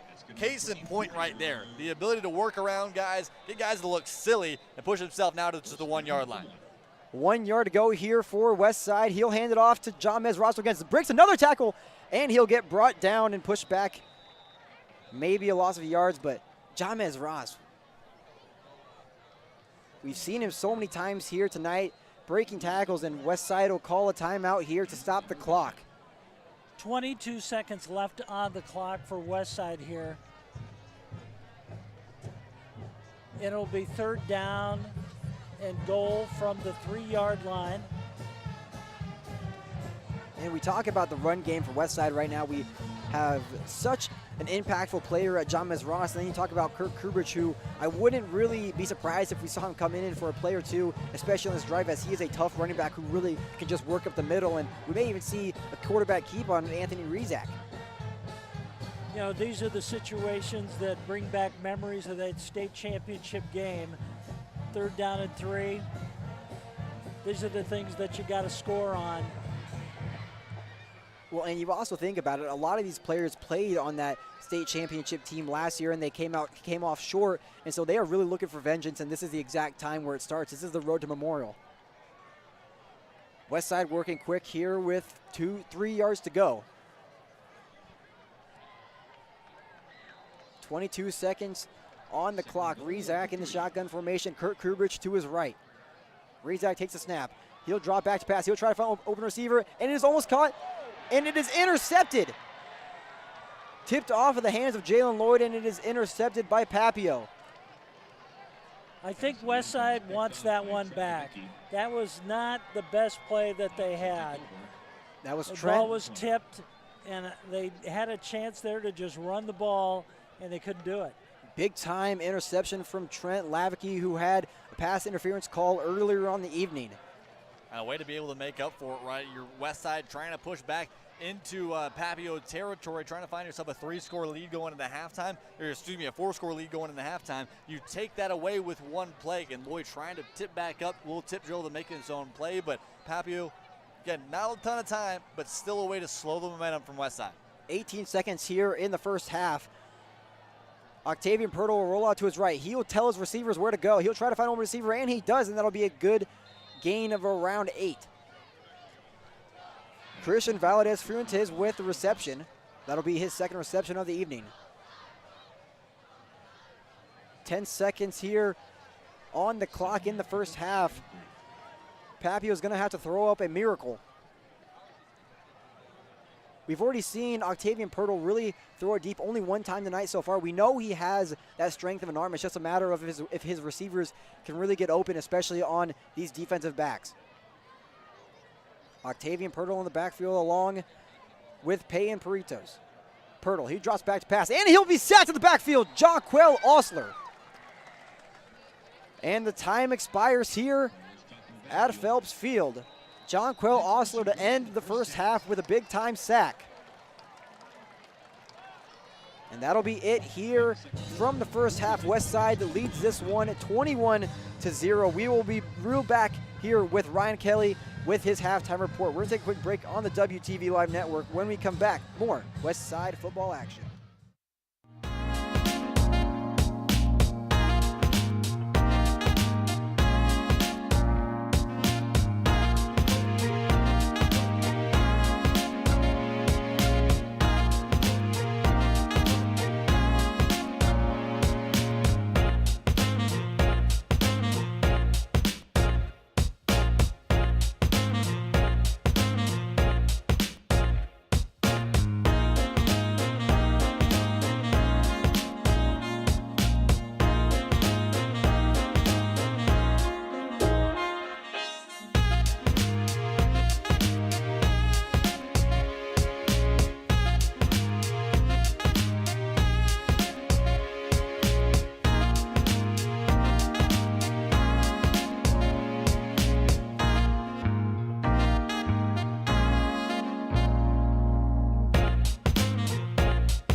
folks. I'm Ryan Kelly, your sideline analysis here tonight. This is one of many games to the road to Memorial Stadium. This is a big game for both teams, Westside and Papillion. Right now, Westside's leading this one 21-0. It's a big lead for this Warrior team. Warriors open this up with a 20-yard Anthony Rizak rushing touchdown there. And Anthony Rizak, again, back-to-back, opened this one up 14-0 with another rushing touchdown, which was 40 yards. We went 20 and 40 yards. It's 60 yards for rushing touchdowns for Anthony Rizak. And then Jamaz Ross, another with the third touchdown, was a 6-yard one. And then there's another one for him with a 17-yard passing touchdown. Both those passing for Ross. And in that second one he broke multiple touchdowns. It's a big-time play. We'll probably have that one on our post-game shows. Replay clips. We'll have replay clips of the game and some big clips of the game we'll have on replay for you guys to watch. Let's take a look at the team stats here. Westside is leading the rushing yards for 132 rushing yards, and Papillion now, which is only 11. And now let's take a look at passing yards. Passing yards, Westside again leading. This one's now 109, and Papillion now 61. So kind of some differences there. You know, some things we saw different from this Westside team. They filled up some spots that the other team has been able to break through. They filled up that left side and the right side on their defense, which they fixed from the beginning of the season. So it's a different thing to see here, and it's definitely good for this Warrior team. We saw also in this first half, this Papillion team, they were a little kind of not ready, or kind of they just were not comfortable, but then they found their comfort zone and got some good drives and got some good plays there, but they kind of dug themselves in this hole now. It was being down 21-0. After halftime, they got to definitely try to get back and dig themselves out of this hole and get on top and stay on top. But that's something this Westside team has done good. That's one of my favorite sayings that Max says. And now Jamez Ross, he's a big player for this Warrior team. He's been finding a lot of holes, and we saw him break a lot of tackles there for some points. And now I want to take a second here. It was tied at one point, 21-21, but now it's 24-21 in the second quarter. Taking a look at the box score now. Gretna opened that one up 14, and then Lincoln South score right now. Seeing it tied, I did not expect that at all. And then our other score, Millard South versus Kearney. I'm going to load that one up here, 29-7. Being on the road about 3.5 hours driving all the way up to Kearney, it's got to be exhausting. But Millard South is staying on top now, 29-7. First quarter, Millard South opened that one up with 8-7, and now Millard South scored 21 points here in the second quarter. That's pretty good for this team, especially being on the road. Now, talking about being on the road, the Junior Jays are now up 10-0 against the Bulldogs. We've seen kind of the Bulldog North Platte curse with any Omaha team and Metro team that's come out to North Platte. They've been kind of shut down by this North Platte team, but Creighton Prep is showing some life here. They scored 3 points and then 7 in the first and second quarter. That's definitely a good point for this Creighton Prep team if they want to kind of continue on and beat the Bulldog team. I'm going to end off my halftime report here with what's next for this game. You know, Westside, they got to get on top and stay on top. They're already on top. It's got to stay on top, 21-0. This Papillion team, they have to try to find a way, get some more momentum, find some holes in this Warrior defense, and just be able to come back from this Warrior lead. Well, we're going to take a quick break here. After this, we're going to have Max, Jaden, and Ross back here on the mics with third quarter coverage. I'm Ryan Kelly, reporting here from Westside High School.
here at Phelps Field.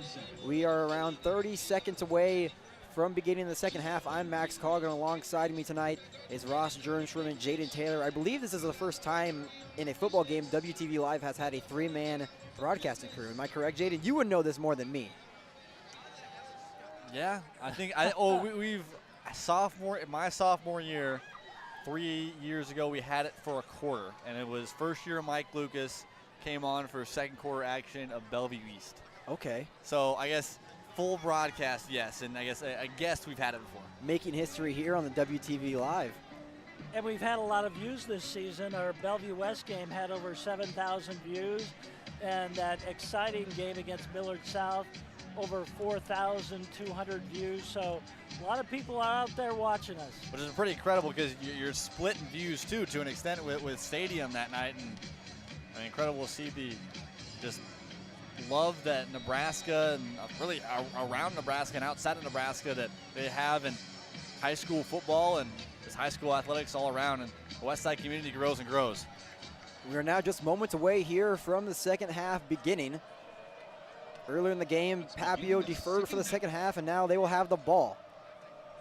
Tristan Alvano out to kick, and this one is booted all the way into the end zone for a touchback, and that'll be his second touchback on the evening. Papillion will take spot at the 20-yard line. And really, you think about Papillion right now is they're down 21 going into the second half. They have to do something really to change this. We haven't seen a lot of action from Octavian Pirtle at the quarterback position really throwing the ball. It's really just been running.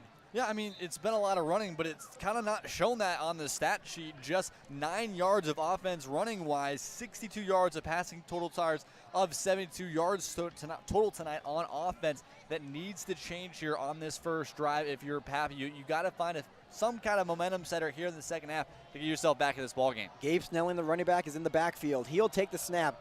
Gabe Snelling has a pretty good run up the middle. It'll be a gain of around 8.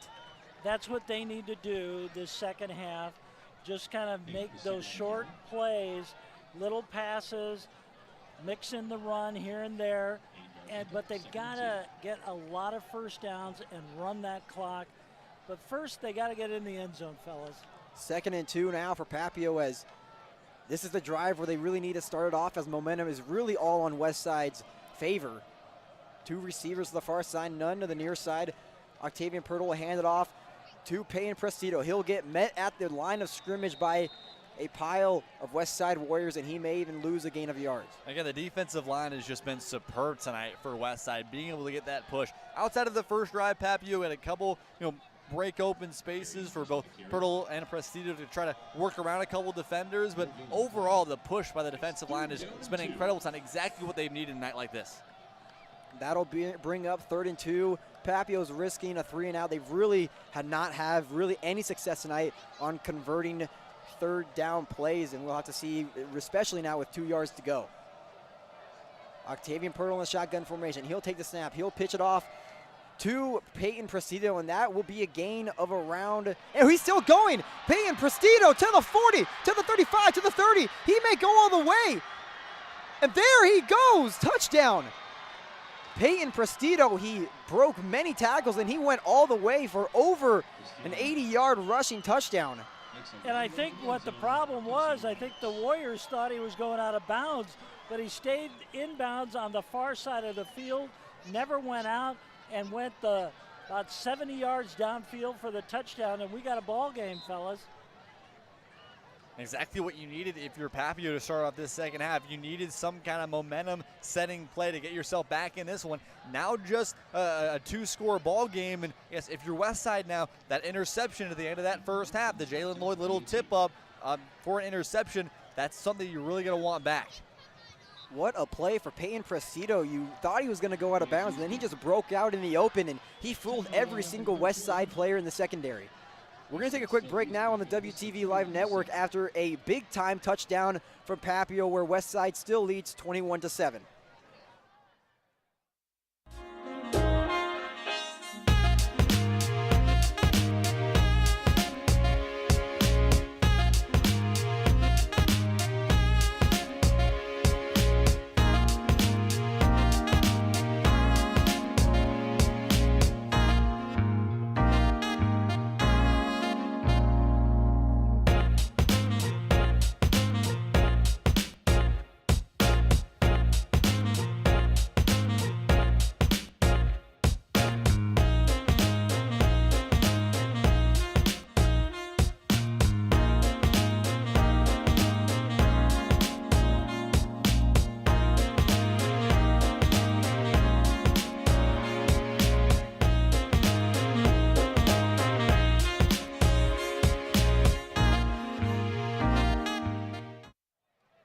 back here on the WTV Live Network after a 72-yard rushing touchdown from Peyton Prestito, and that puts the first points on the board for Papillion La-Vista as they are still now trailing by 14.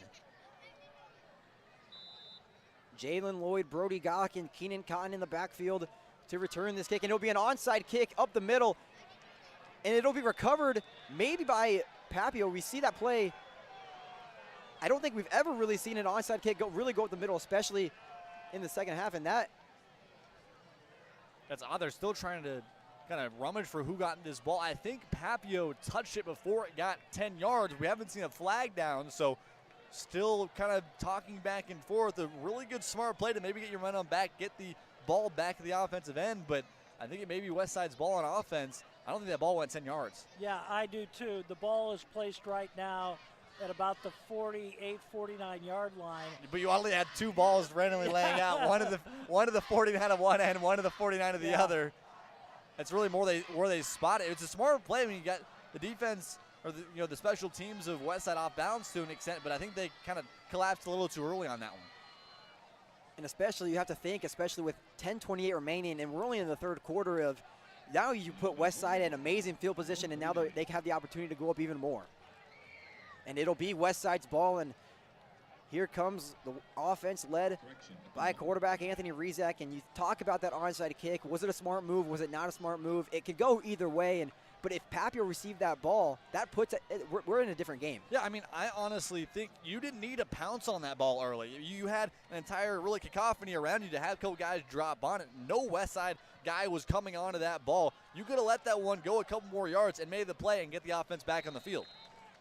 It'll be a gain of around 9 for Jamez Ross, as we're probably most likely just going to see a lot of running plays, really to run down the clock. As and again, a lot of time here. You're still early in this third quarter. Your offense needs to still stay disciplined, but still stay on the gas here. A quick pass over to Jalen Lloyd will be good, and that'll be a first down. And don't you think that Coach Paul Lamanji had a few things to say to his team after they had that pass intercepted right before the half, and they're coming out a little more determined here after that long touchdown run by Papillion. In that first quarter, again, it was really quick pacing. The second quarter slowed down a little bit, kind of right back to where they need to be. And there goes Anthony Rizak. He'll get tripped up by his feet. And I want to mention, last year, Jaden, we saw Westside a lot really being a second-half team, especially in that semifinal game, which you mentioned was your favorite call of your career here at Westside. And Westside was down by, I don't know the exact points, but they were down by 20 or more. And so far this year, we've really seen Westside get on top first, and they've really stayed on top, and that's the biggest thing they have to do here.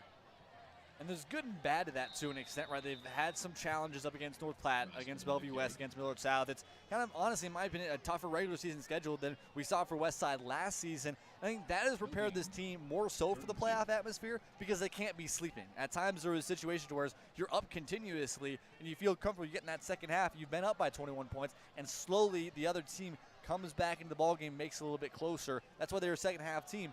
This year, they found a way to, again, keep their foot on the gas and stay on the offensive end. A good run from Kirk Krubich will be good for a first down, and that'll move the chains. Westside creeping in towards the red zone.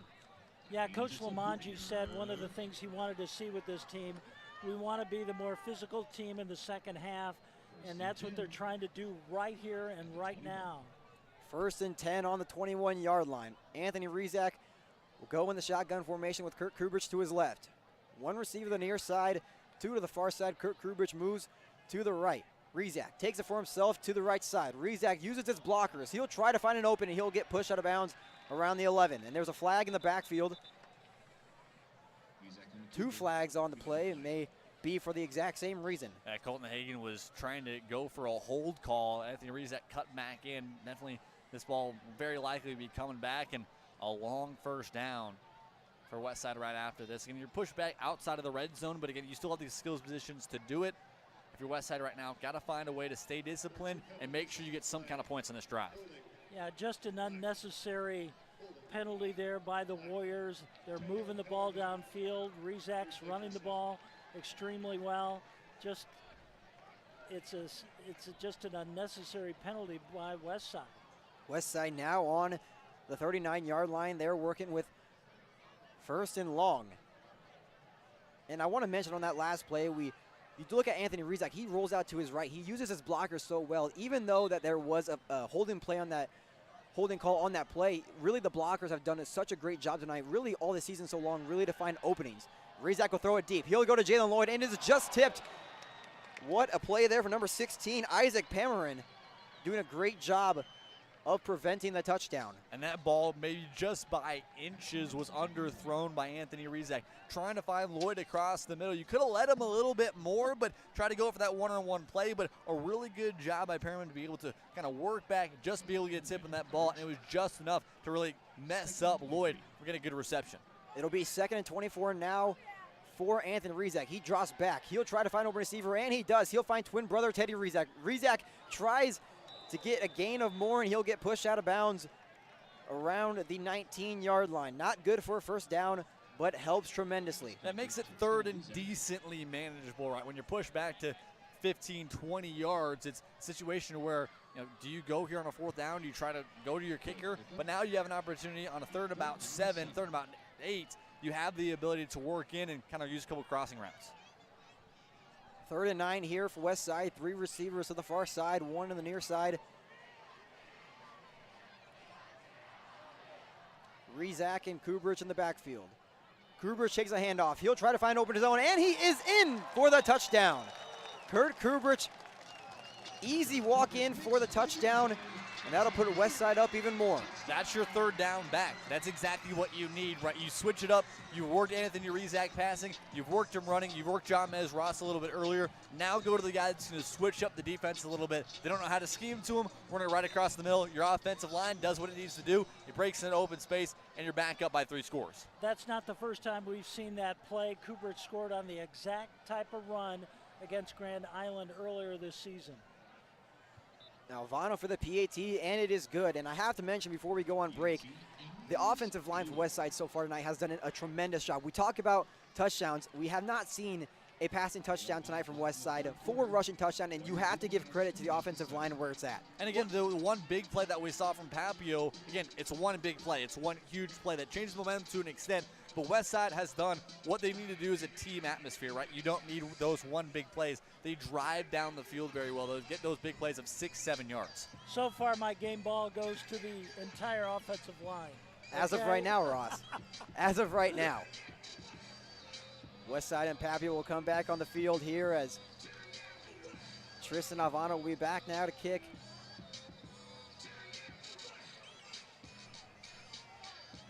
Westside really just breaking it open here. 8:06 remains in the 3rd quarter. And we talk about the advantages of having good running backs, even a quarterback that can run the ball, and you talk about him. I like to compare Anthony Rizak to Lamar Jackson. You have the speed, you have the arm, you really can do both. And then he has those running backs, Jamez Ross, who has a touchdown to his name. We just saw Kurt Kubrich, who now has a touchdown, and it's just the weapons you have on offense. And then you can go to wide receivers like Jalen Lloyd, Teddy Rizak. And rushing-wise, there's 16 different guys that have gotten some kind of touch this season.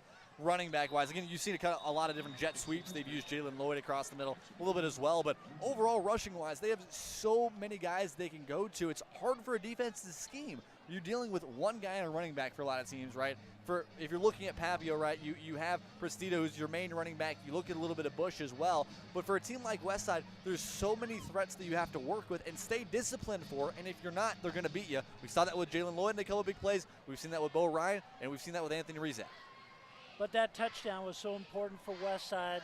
Some breathing room now with 8 minutes to go in the 3rd quarter, up by 21 points. Boy, it's a lot better than that 14-point margin. Papio back out once again to hopefully put 14 on the board. Octavian Pirtle will hand it off to Payne Prestito. Prestito tries to break a tackle, and he'll get brought down to the line of scrimmage. I think Papio has found something over there on that right side of the field. They're really, most of their running plays are going over that right side. They're getting some blocks over there, so look out. They found a flaw over there on that Westside defense. Payne Prestito has done such a great job tonight, really leading this team. I mentioned earlier, we've not seen a lot of completed passes from Octavian Pirtle, and that is just a matter of underthrown balls, even overthrown balls, and you really rely on your run game, especially Peyton Presido, who has the only touchdown tonight for Papio. Octavian Pirtle, he'll drop back to pass. He'll throw deep. Big time coverage from Jalen Hurst. It is just tipped out of bounds. Yeah, Hurst on the coverage there. That's a ball that honestly probably should have been caught. Hurst was trying to get it on top of the ball a little bit early, allowed the ball to drop, but I think the hand that was kind of in the face to an extent of the wide receiver on that far end makes it hard, kind of bounces it out of his hands. And again, a big play. We've seen Papio try to go for these big plays. They haven't been able to drive the ball down the field, and when you can't make those big plays, your defense or your offense is put in a particular situation. And we've talked about Jordan Hurst earlier today. He has done such a great job. A player who has not really seen a lot of varsity time has done a great job covering really two big-time deep balls that really could be a disadvantage for Westside, and he's done such a great job of playing tonight. A little quick dump pass over to Peyton Presido's trying to get a first down, and we'll see where they mark him. Looks like it may be a gain for a first down, and the chains will move. Big-time reception there from Pirtle to Presido, and that is exactly what you need to do. If you can't get those long passes, you just got to get those little dump passes over to especially Presido, who has been such a great runner tonight. Well, Presido can do so much after he catches the pass, and that's what he does. He ran like 12 yards there after he caught the ball to get that first down. Two receivers on the near side, one to the far side. Jordan Barrientos in the backfield. He'll take the handoff. Barrientos will get a gain of around 3. As he's getting pushed back, we'll have to see whether the officials officially mark him. Yeah, they're going to give him a quality spot here. It's about 4.5 yards to be able to work forward, but Papio getting a little bit better of a push here in this second half. If you're Coach Lamongi right now in this Westside defense, find a way to stop this drive in these next 2 plays. Find a way to get your offense back in the field.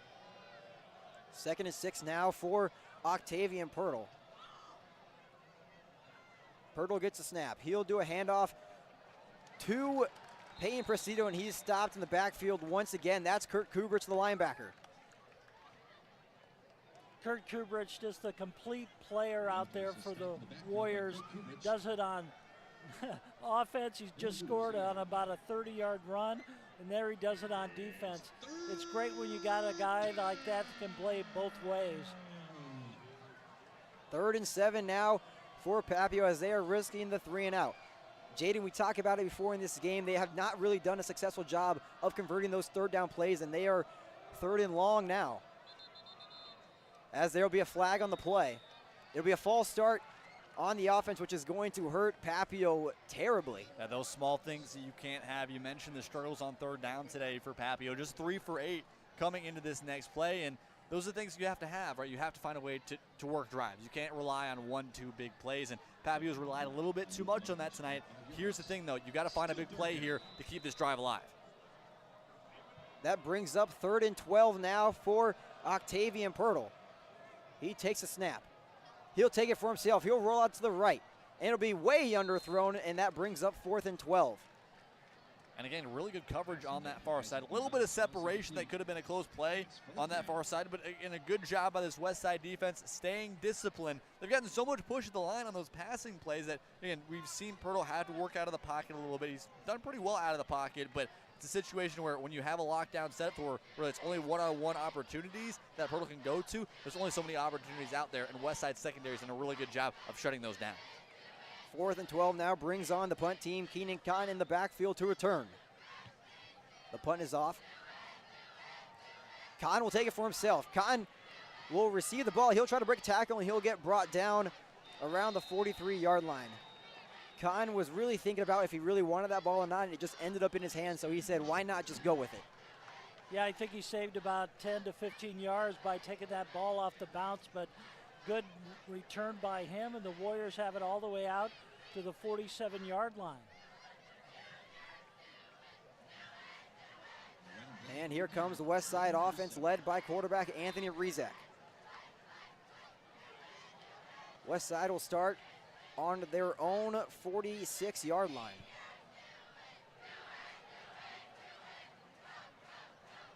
Rizak in the backfield with Jamez Ross to his right. 2 receivers to the far side, 2 to the near side.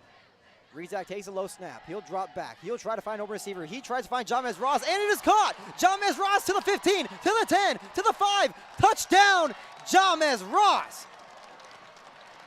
Little routes across the seam, exactly what you need. You motion your running back out, allow him to use his speed. Again, a defense that probably hasn't adjusted to a Jamez Ross that is working as a wide receiver.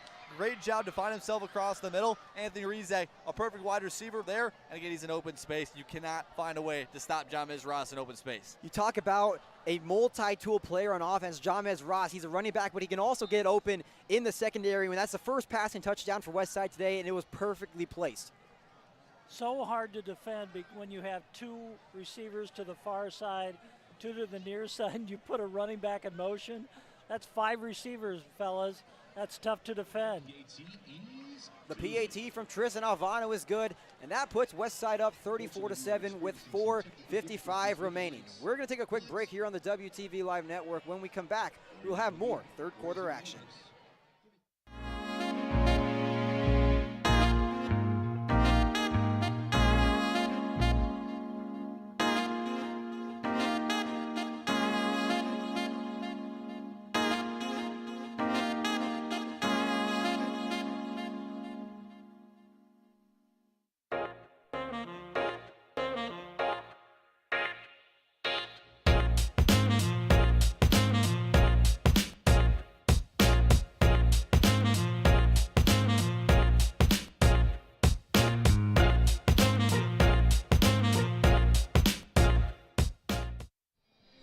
Back here on the WTV Live Network, I'm Max Coughlin. Alongside of me tonight, 2 color commentators, Jaden Taylor and Ross Jernstrom. Jaden, former WTV Live play-by-play broadcaster and WTV Live founder, who is now doing his magic at ASU. Jaden, I want to thank you again for coming on here tonight and joining us here. Yeah, I mean, it's been a great night. Kind of a little bit of a fall atmosphere that you don't get down in Arizona. You see the leaves in the trees turning, a little bit of a cool feel, but nothing too windy. It's a beautiful night for football, and Westside's done a beautiful job on offense so far. And I want to ask you, when was the last time you felt this? It's not cold. For me and Ross here, this is not cold. This is perfect weather for us. We've dealt with many worse nights than this. What does this feel like? Because you've been in 85-degree weather for the last however many months. Yeah, I mean, it's been 2 months here in the summer with the Corn Belt League. Probably April was probably the last time I felt 60s. Does it humble you a little bit? No, I mean, to be in ASU I don't feel like I haven't been gone too long to where it's like a whole new adjustment. It's like not a whole new life. It's been 2 months truly, but it's funny to me. Some of the people that live in Arizona and it gets like 71 and they're like putting on sweatshirts and are incredibly cold or like what? Like no. But it's a different life. It's a fun ability to come out here for a weekend and get that fall style of football that you just don't get a lot of other places. Well, a lot of times freshmen get homesick. Have you got that yet? I mean, I've kept myself pretty busy to where it's not been too much for me, but it's a new adjustment. I'm going on to new things, going on to different things going on for the rest of my life, but it's been great to be able to come back, and it's been a great experience to see everything out here. It's fun to know that the atmosphere is still here, the community is still here that surrounds this program and all the programs here at Westside. So it's been a good ability to come back. It's been much needed. That pass was intended for Isaac Gonzalez, which was broke up once again by Jordan Hurst, who has done a great job tonight, especially on those deep balls. Also another former Papillion guy. It'll be handed off to Payne Presido, who will be met at the line of scrimmage. I got to mention, at halftime, we were not on the air when they did this, but they honored all the fall sports teams for Westside. It's been a really good fall. They honored the girls cross country team that finished as a state runner-up out at Kearney just a week ago. They had 3 runners finish in the top 7. The volleyball team won their district title the other night, and they are headed to the state volleyball tournament next week as the number 3 seed. But congratulations to all the fall sports teams that were honored earlier tonight. And we talk about the volleyball team. They're making their second appearance in just a year now at the state tournament. So they are on a back-to-back roll as Peyton Presido was backed up, but there is a flag on the play. Kurt Kubrich made the tackle, and he was in there in an instant. You know why we got a break right here? I'd like to talk about that volleyball team. Jaden, you saw last year, which was really a turning point for the volleyball team. This year they have really been nagged by injuries. And Kenzie Tacroni has missed most of the season, but now she is back. One of the top blockers in the state a year ago. And now Isabel Lamb, one of the top blockers in the state, is also back for the team. So they're heading to Lincoln next week as one of the best teams in the state. And we talk about a big player for that volleyball team, which is, I think, in my opinion, one of the biggest leaders is Destiny Nadam-Simpson. She has been all over the court all year long, and she is going to lead this team at state. We talk a little bit about here with this Westside football team of guys that can do multiple things, can be multifaceted guys on offense as well as defense. That's been a big thing for the volleyball team, too. Yeah. You talked about Destiny Nam-Simpson, who's had to play middle blocker. You talked about Samantha Laird, who's also had to fill in a middle blocker position with a couple people down back. So it's a good experience to see this team fully back and healthy for next week. It's a question mark. Can the chemistry still be there? That was kind of maybe a little bit lost throughout the regular season. I know Coach Corinne Bowers will, put that team ready to go and get themselves set up for Lincoln for the second straight year. And again, that team has the experience of Lincoln. These guys out here also have the experience of being in these big moments. That's a big thing that Westside can produce, right? It's a lot of guys that have experience in these big moments. Yeah, the Nebraska head coach, volleyball coach John Cook, has always told me in the past, I love to recruit multi-sport athletes. And you look at Jocelyn Healy, the setter for the volleyball team. She plays volleyball, she's on the bowling team, and then she's also plays doubles tennis in the spring. All three sports, she's always busy. And then you can also bring that into football, as starting quarterback Anthony Rizak is a multi-sport athlete. He plays baseball in the spring, so a lot of these players here don't just stick to football. And Caleb Benning, who is injured right now, he plays basketball, one of the leaders on this basketball team. And even Teddy Rizak, his brother, is a leader on that baseball team. And both those guys also played basketball their first year, three-sport guys in freshman year. That pass was intended for Teddy Rizak, and it was broken up, and they'll redo the down. 2nd and 10 now for Westside, as they just got Papio on a 3-and-out, and 3:44 remains in the third quarter. Westside up 35-7. The momentum after that last touchdown for Kurt Kubrich again has kind of switched it off. It was an instance to where that big touchdown, that 72-yard touchdown to start off the second half, made it a little bit more interesting. How do you bounce back? That's the way this team has shown all this season. How do you bounce back? How do you can keep the foot on the gas? And that's what Westside's done so far. Got to keep that same momentum through this week, through next week, and going forward from there. Got to have that same idea if you want to be a championship team this season. And I know a lot of the players that I've talked to just in class and around the school, they treat this as a new season. They were 0-0, and we talked to Bo Ryan on the 100-yard walk. When I said, what do you have to do to succeed in the playoffs? His first words were, we're 0-0. Everybody's 0-0. You start out brand new, fresh, and so this is a game where it really means a lot. They have to get on top, and they have to win this game, and if you don't win it, you're going home. So that is why it really means so much in the playoffs. That pass is caught by Trevor Spady, the tight end.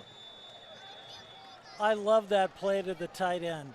It's a safe play along the sidelines, but the tight end is so hard to bring down at full speed on that little rollout. But look at that play. That play goes about 15, 20 yards. And it was good for a first down. Westside now on their 44-yard line. Anthony Rizak will take the snap. He'll hand it off to Kurt Kubrich. He'll get met around the 40-yard line for a gain of around 6. And last year we saw Trevor Spady a little bit more as his setup as a wide receiver. And again, it may just be me not being a part of this program this past season. What has gotten Trevor Spady? The dude looks like he's gained 50 pounds of muscle this offseason. Well, Trevor Spady made one of the biggest plays of the season in overtime against Millard South. Caught a touchdown pass in the far corner in the south end zone. There's Ty Digman. He'll get met at the line of scrimmage. And Jaden, you talk about Trevor Spady and how much he's grown from last year. You got to think, what do they put in our lunch? Our school lunch, you never know. A lot of these players have really grown from last year. Anthony Rizak, especially one of them, he's really grown from last year. He was still a big kid, and now he's really grown. And a lot of these offensive players, and especially on the line, offense and defensively. I think it's that team meal on Thursday night they have at the school It's every week. A lot of that pasta. A lot of the pasta, you betcha. They shout out Hurtado. Hurtado food, I don't know what it is, but Hurtado food from day one, freshman year, every single baseball, for basketball, for football and everything, that will feed you up very quickly. The burritos really get you. Morning burritos, that's where it's at to an extent. That is something that will get you going any single morning, even if it's 4:30 or 7:30. So, Jaden, you got back to Omaha the other day. What's the first thing you went, what restaurant you go to, fast food, back here in Omaha? I mean, first one or like one I hoped. It's first one I went to. I just went back home and got a home cooked meal. That's something that is different anywhere else, because you're eating dorm food 90% of the time. I mean, it's not bad, but it's just not. It's not the same from home cooked meals. So it's definitely good to be back and get that nutrition every night. And we see Tristan Alvano now come out, and Oh, fellas. he is going to be kicking a very long field goal here. It's 4th and 7. This is a 57-yard field goal. This will be for a school record right here. Tristan Alvano getting set here for the 57-yarder. Here's the snap and the kick. And it is good!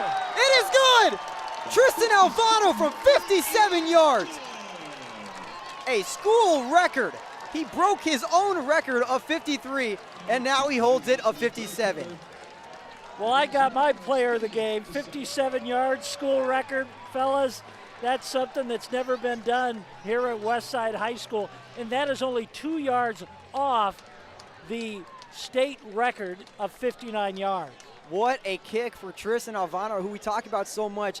He is getting an enormous amount of D1 interest. He is going to Iowa State tomorrow. He already has offers from NDSU, Air Force, and Navy, and he is going to rack them up, especially after that kick. That is his 10th field goal of the year, and it also leads Class A. I want to point out the fact there's no wind here either. That was not helped nor hurt by wind. It is silent here when it comes to the wind, and man, what a boot. I mean, coming right after that one, it didn't look in any means that one was going to be short. Off the kick, that one looked like it was going the distance. Jaden, you may be a good luck charm. You may be a good luck charm here at Westside. You come back, good things happen. I mean, state championship 3 years in a row. I guess I've been rich in a lot of the luxury that has come with some really good programs these last couple of years, and it's going to be back and maybe see another playoff push here for Westside. You know, I made a point at the pep rally to the students on homecoming. Westside will be the first team, if they go all the way to the state finals, to go to the state championship game 4 years in a row. It hasn't been done since 2005, when Millard North went there 4 years in a row between 2002 and 2005. The only other team to do that besides Millard North was Creighton Prep in the 1980s. Here's Alvano back once again for the kickoff. That one won't go in the end zone. It'll be returned by Papio. And he'll be in the open. There goes number 16, Isaac Bogus, all the way inside the 50-yard line, and what a return. I'm still buzzing about the 57-yarder, fellas. There are college kickers, there are pro kickers that don't do that. Tristan Alvano, I'm serious. That is a boot. by far one of the best kickers to ever come through Omaha Westside, maybe even out of Nebraska. Yeah, We talk about different kickers, and fellas, that's not easily done. There are a lot of colleges that don't have kickers that can do that. There are even some pro teams that don't have kickers that can do that. But there was no win, like you mentioned, Jaden. There was nothing behind it.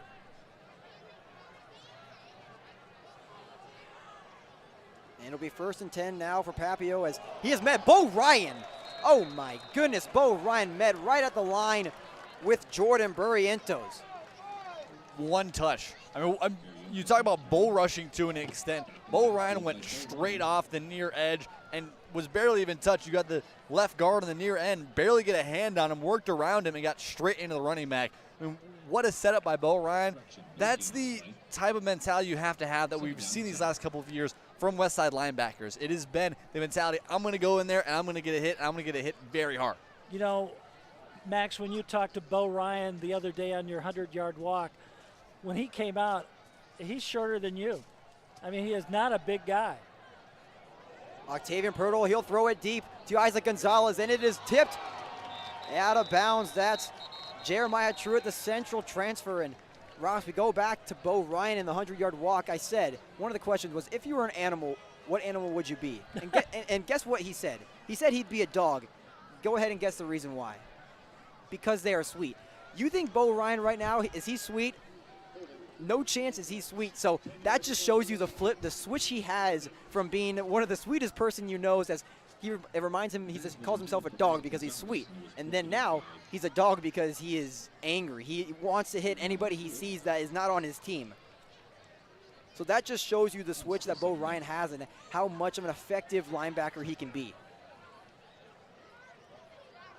We're seeing some miscommunication between the officials and Coach Palamangi as he goes out on the field, but it'll be 2nd and 20 now for Papio on their own 40-yard line. Octavian Pirtle gets a snap. He'll drop back.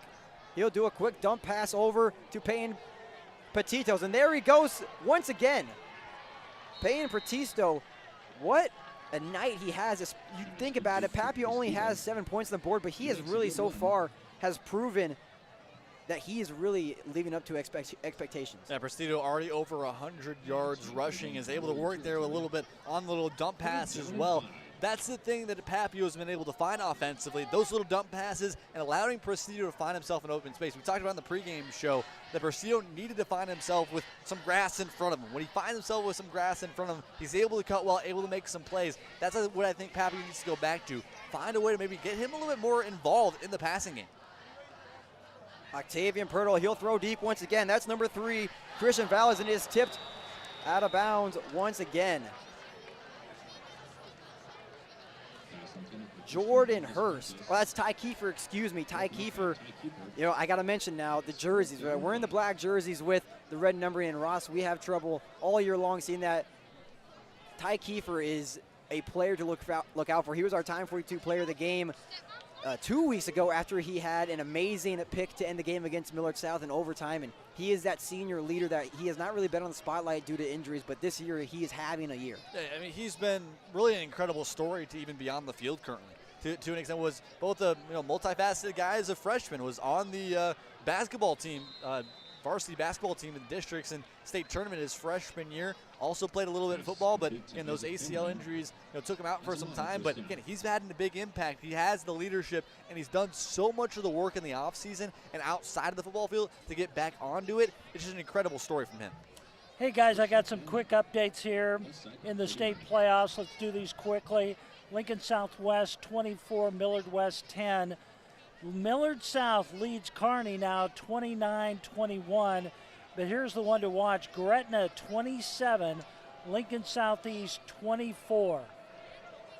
And we talk about upsets, Ross. I think that might be a bigger upset than last year, Omaha North taking off against Millard South. And Gretna has just been such a powerful team last year and now this year moving on. They're still undefeated going into playoffs. Other scores from around the playoffs. Bellevue West leads Papillion La-Vista South 28-20. Creighton Prep 27, North Platte nothing. Elkhorn South 27, Lincoln East 7, and one other score. Grand Island leads Omaha North 14-13, but the one to watch is Gretna and Lincoln Southeast. The Dragons have a 3-point lead, 27-24. That is the end of the third quarter. We're going to take a quick break here on the WTV Live Network. Westside leads this one 38-7. We're going to take a quick break on the WTV Live Network. When we come back, we will have the final quarter of play.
here on the WTV Live Network for fourth quarter of play. I'm Max Coughlin. Alongside me tonight, Ross Jernstrom and Jaden Taylor. Westside currently leads this one 38-7 over Papillion. Octavian Pirtle tries to find the end zone, and it is caught for a touchdown. Touchdown for Papillion La-Vista for their second touchdown on the evening. Yeah, both of them kind of in loft up passes at the far end, one-on-one coverage again, and able to be kind of beat on the far end, get a little bit of separation, and touchdown there. Again, a long way to come back in this one for Papillion, but still a play to show off what the offense can do here. That's the first time tonight we've really seen a completed long pass from Octavian Pirtle, and that ball couldn't really be placed any better. So Westside still leads this one 38-13, pending the PAT from Papillion. And again, that was the kind of drive you need to see a little bit more from Papillion tonight. Again, these kind of long drives, you've been able to build it, get a couple of those big plays, and you ended off with a score. And the PAT is good for Papillion, and once again, Westside still leads this one 38-14 with 11:55 remaining. Westside still on top by a lot, and it's just a matter of now they need to stay on top. It's 11:55 remaining, so honestly, really a lot can happen. We've seen so many comebacks in the last few years, and it's the big thing for Westside really to stay on top and even put more points on the board. Yeah, it's still a three-possession ball game. If you see, three different touchdowns as well as all three of the two-point conversions. But I think here you find yourself in the situation where, again, a big thing that I think we talked about a lot with this program last year, as well as a little bit of the basketball program, I thought was a big thing that was continually said, was how relentless this group can be. This group needs to stay relentless. Again, you're up big. You're up big in this spot, but the game is in no way over. You still have time left for Papillion if they wanted to come back in a big opportunity here. But if you're Westside, find a way to shut this game down. Kind of a longer drive, work back your running backs, but make sure you're still sticking to the offense that you've been doing all night. Ethan Watkins will be back for the kickoff for Papillion. Brody Gach, Jalen Lloyd, and Keenan Cotton. The three back to return.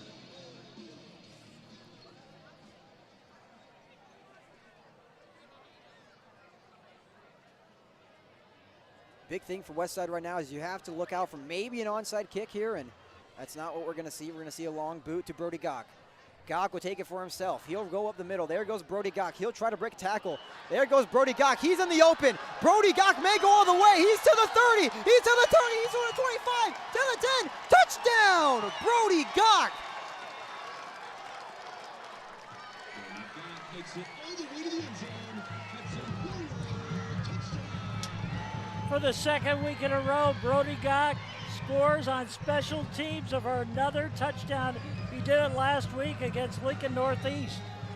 An incredible 96-yard return right there. And talking about breaking through a tight window at about the 26, 27-yard line. A way to burst through. The entire Papillion special teams kind of committed to working him inside that 30. Once he broke out that 30-yard line, you knew you had the speed to go all the way. And Brody Gach is that one player on this team who has that sneaky speed, who does not really get a lot of playing time on actual drives, but he's more of that special teams type of specialist. And we've seen him so many times this year where he returns punts, he returns kickoffs, especially like that. Bring back relentless. You have to find the offense or somebody to make a play and keep this scoring drive continuous and keep this game going the way it should be. That's what you need. You need guys, again, that may not have the biggest of roles on this offense, but come in and make plays where they're due. You go into the ballgame, you get your opportunity, you make a play, and you get a lot of guys on the sideline shouting you out. We're going to take a quick timeout here on the WTV Live Network. Westside up 45-14. 11:43 remains here in the fourth quarter. We will take a quick break on the WTV Live Network. When we come back, we'll have more fourth quarter action.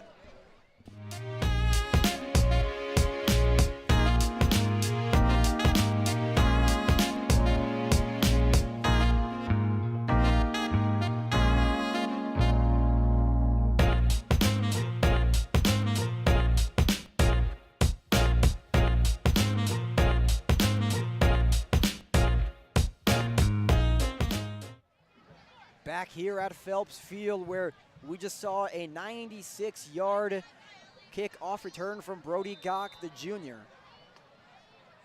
Now here's Tristan Alvano out for the kickoff. Christian Valadez Fuentes back to return for Papillion.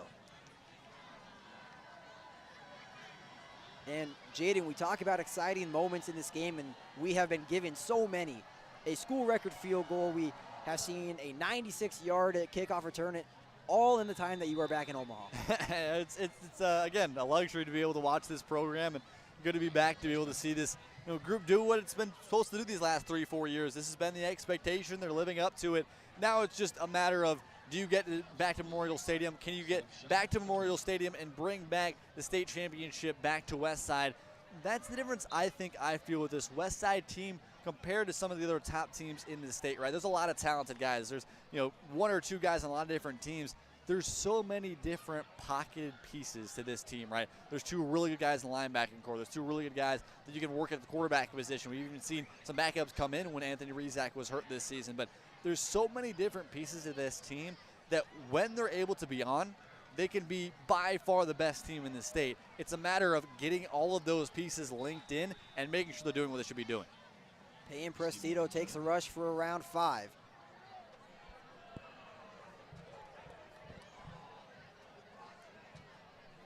Papio still has time left in this game, 11:31 and counting. They just have to do something quick if they want really any chance of coming back. It's truly a 4-score deficit in this matter. You've got to find a way to score quickly. At the end of the day, you got to find a way to keep yourself alive here. There's no disrespect to this team to keep working at it and keep trying to find themselves back in this ball game. Bigger things have happened. Pirtle, he'll drop back. He'll throw deep once again in single man coverage. And it is off the top of his head, but there'll be a penalty on the play. Most likely a pass interference, which you don't really know if that should have been called. Guys, I wanted to check. Grock's touchdown was 96 yards? Yes. Okay. Missed the playoff record by 2 yards. It's 98. And Tristan Alvano's field goal was just 2 yards short of the all-time playoff record. That calls a pass interference on number 10, Keenan Cotton. And Jaden, you had a look on your face like, should that have been called? It's going to be a tough call either way. There was contact there. The ball was still high up in the air. Then Cotton went to the ball a little bit early. There was still some contact there. He was going up for the interception. Wasn't quite truly playing the ball with the wide receiver in front of him. Ball's a little bit underthrown, so it's a borderline call either way. But overall, you can't put any blame one way or the other. It's a close enough play to where you can be like, yeah, he's a tiny bit early on that throw. It's a big-time advantage for Papio as they get put in perfect field position. It was a big-time run for Payne Prestito there as they got a gain of around 4. And this is the time right here where Papio may need to go back to that deep ball where they went just a few plays earlier. Guys, when I look at Westside right now and the playoff field, what's the difference that they have?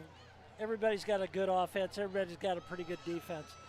But it's the special teams where Westside really separates themselves.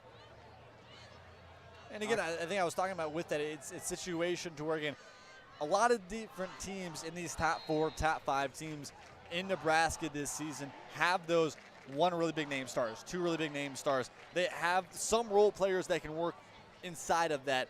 The depth that Westside has, I think, is different than a lot of other teams in Class A. And again, I want to be biased because I'm a Westside guy myself, of course. But seeing the way this offense and the defenses work so far, again, it's a matter of meshing all of these pieces together.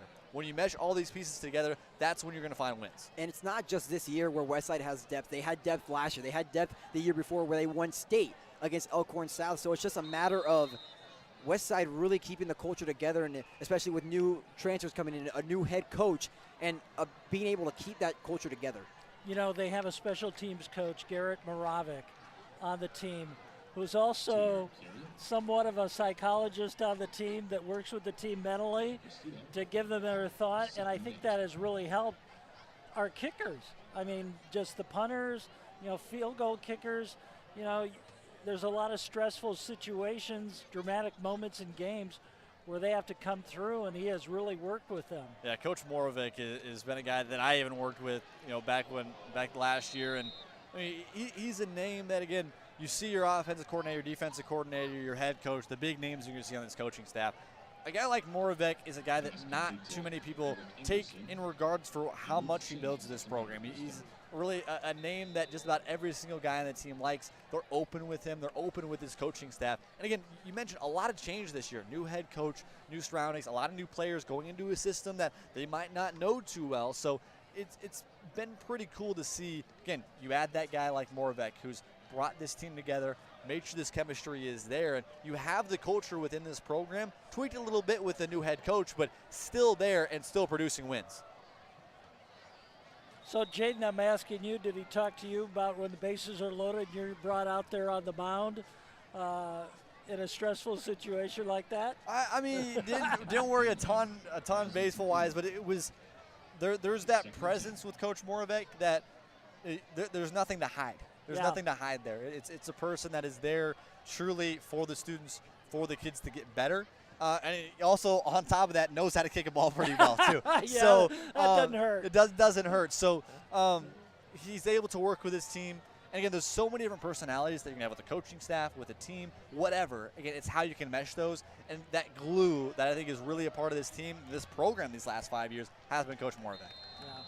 And I have to mention the coaches, and you take a look on the sideline, it's not just Paul Amanji who's running around on the sideline, it's every coach. They're all involved, which is exactly what you need as a coaching staff. You have Coach Sikora who really runs and deals with the offense, and Coach Amanji who really just works everything. And then you talk about David Benning who works with the linebackers, the wide receiver core.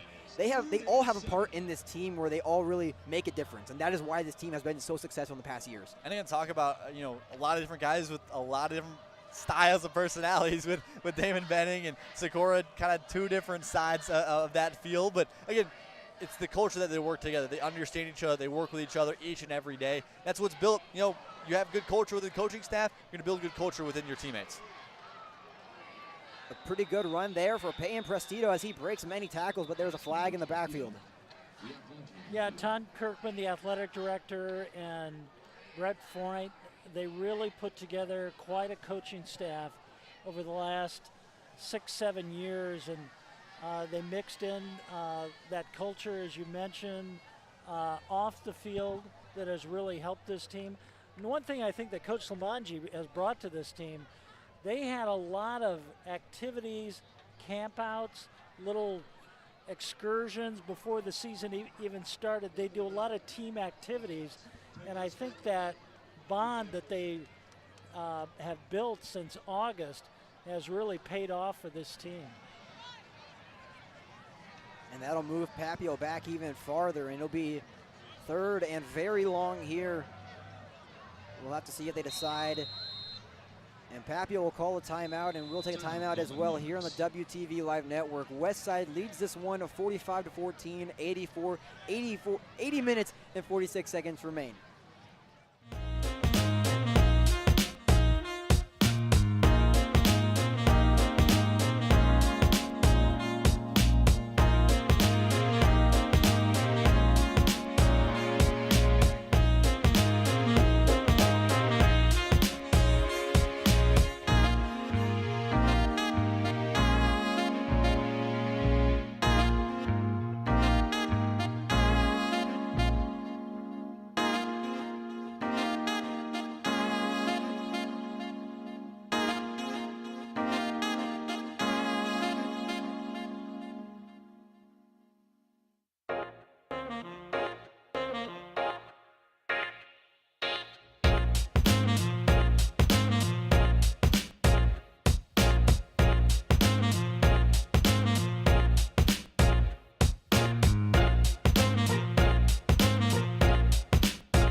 Back here at Phelps Field where we're playing Sweet Caroline, and it's a good time here at Phelps Field. Westside leads 45-14.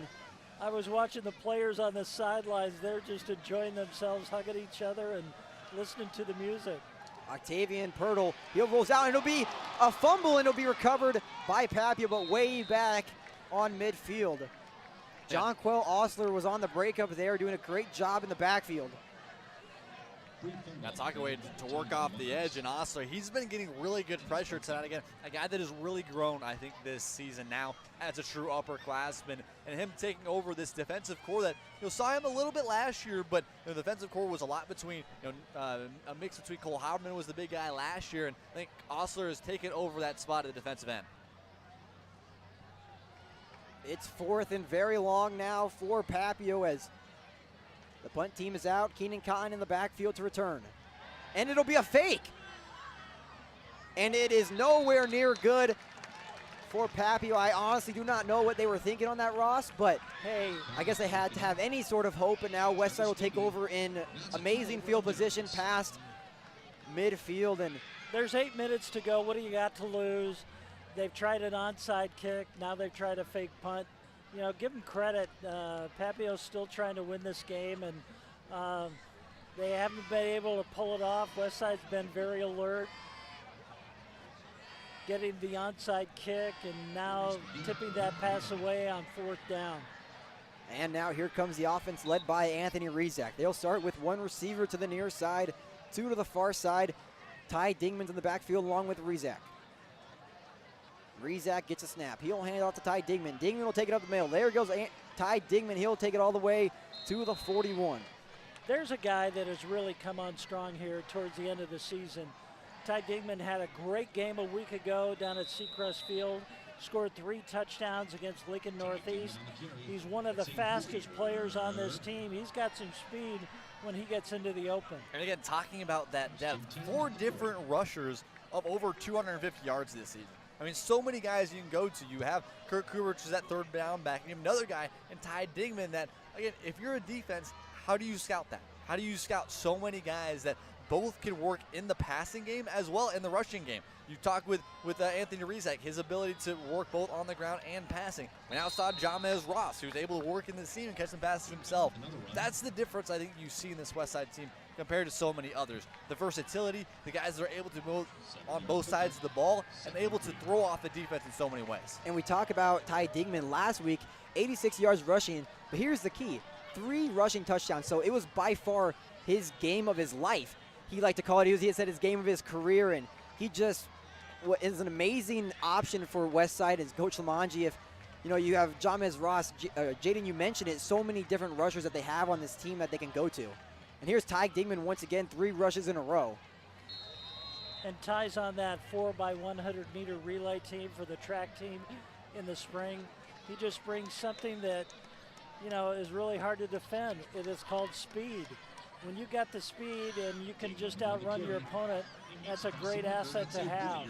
And now here's Brody Gok in at the running back position. We saw him earlier with a 96-yard receiving touchdown on the kickoff, and now he's in at running back. He's already had a rushing touchdown at the running back position this year against Norfolk.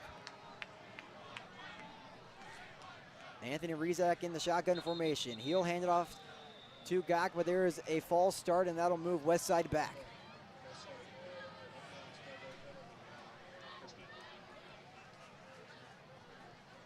We're starting to see quite a few players that don't normally play for Westside. Number 4, Eli Johnson, just a freshman who is getting many Power 5 looks as of right now. He's heading down to Iowa State tomorrow on an unofficial game visit, so he is a big-time player to look out for in the next 3 years. How many players from Westside are going to Ames this weekend? As of right now, I know of 3. It's Okay. Tristan Alvano, Marty Mormino, and Eli Johnson, but he is a big-time player to look out for the next 3 years. And here's Brody Gok with the run up the middle, and he'll get brought down for a gain of around 1. I don't know if it means anything, but if a connection to Iowa State, Chubba and Brock Purdy's dad was on my flight coming out here. Iowa State grad to an extent. Brings it into it a little bit as well. And who is Iowa State playing tomorrow? Do you know who? Oklahoma. So that'll be right. a really good game if you think about it, because it's 2 teams in the Big 12 that haven't really been doing as hot as they usually should be, but it's 2nd and 14 now for Westside. Anthony Rezak, quick pass over to Brody Gok. Brody Gok will break a tackle. There he goes, and he'll get brought down around the 21. Not good for a first down, but it'll be close. Another thing that I think we've seen a lot for this Westside team as well, again, sometimes Rizak does have the arm to go deep with Jalen Lloyd, with a couple of receivers that have a lot of speed, but being able to work yards after the catch has been a big thing with Lloyd. We've seen that from Cotton. We saw that there from Gok, right? Able to work a little quick route in the flats, work the offensive line to push them back, then find areas for, really beat some linebackers and make some missed tackles. And there goes Ty Dingman. He is stuffed right at the line of scrimmage, so he is definitely going to lose a yard or two on that drive. But most of all, they're burning some clock here. There's 4 minutes and 39 seconds remaining in the game. It's 4th and 5. It looks like Westside will be going for it. 4th and 5 now. Anthony Rizak in the shotgun formation. 2 receivers to the far side, 1 on the near side. Ty Dingman in the backfield. Rizak takes a snap. He'll drop back to pass. He rolls out to his right. He'll try to find an open receiver, and he does. That's number 3, Mark Gurnett. Mark Gurnett might take it to the end zone, and that's a touchdown. Touchdown for the fullback, Mark Gurnett. First receiving touchdown of his career. And he has reservations for 6. It's a Warrior touchdown. And what a way, honestly, to cap off a night offensively. Now over 50 points, and again, so many pieces of this offense have just built and grown this team to no other. Over 400 yards of offense, and it's come in multiple different ways. You mentioned the receiving touchdowns that we've seen, the two receiving touchdowns we've seen, the return touchdown from Brody Gok. We started off today with 3 different rushing touchdowns in the first half. So many different ways that this team can beat you. That's the difference. That's why this team is the #1 team in the state. There's so many ways they can beat a defense and work and exploit holes, right? You have to really be perfect on defense to slow down this offense. We're going to take a quick break here on WTV Live. Westside currently leading this one 52-14 with 4:11 remaining.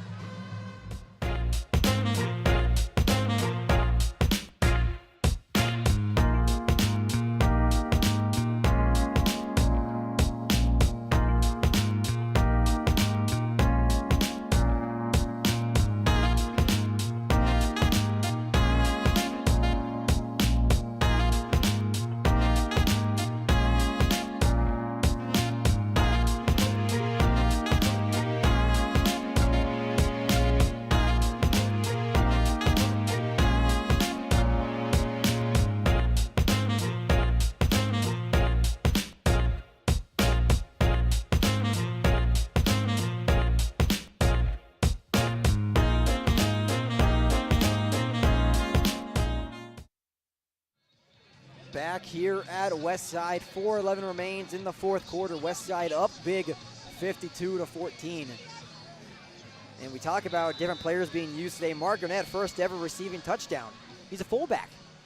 And you just talk about different plays that Westside's really putting in there, especially being up big. And you start to think, is Coach Paul Manja really trying to just create new plays and wanting to try out new things? And as of right now, it's really working in their favor.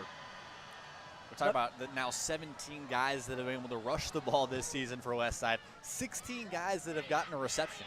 16 different players on this Westside offense that have touched the ball to some extent in the receiving game. So, again, how do you scout a team like that, right? So many different guys that have experience on the field making plays. If you're a defense, you have to scout for so many different things. I can't tell you what this does for the morale of the team when guys who do not see a lot of action see some action tonight and then make the plays. I'll tell you what, that is a big boost for just the whole team atmosphere and team chemistry for players.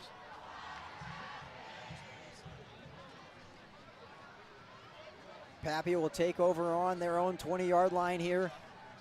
Down 14-52. New quarterback in, that's number 17. That's Connor Ossenfort, as it looks like Octavian Pribble's day is done. Yeah, Ossenfort actually, actually a relative of a couple guys who've been a part of the Papillion program, both football as well as baseball. And get a little bit of action here to end off the season, most likely for Papillion. Running clock for the rest of this one with 35 points. And Westside is ahead. And, I mean, this is the kind of win that you need to have if you're Westside, right? There's situations to where you can play down to your opponents in week 1. you're the number 1 seed. You're expected to win this one coming into it no matter what. But this is the kind of statement win you have to have. You're not a team that is going to slow down in any regards, no matter who they're playing. This is the kind of win you have to have, setting yourself up. You mentioned the morale. This is a morale boost to get multiple different guys into the ball game and getting experiences in postseason play. You have more guys in postseason play, they live up to expectations of what you get down the regular, once you get these next couple of weeks where games keep getting tighter. And you talk about momentum, and this will take momentum into next week, and even in the next week after that, as that's what you need. This is all what playoffs is about. You need momentum, especially going into next game, and winning by this big is going to be a huge thing. And that is picked off, taken all the way back inside the end zone. Pick 6, Jordan Hurst. Oh. Have a day, Jordan Hurst.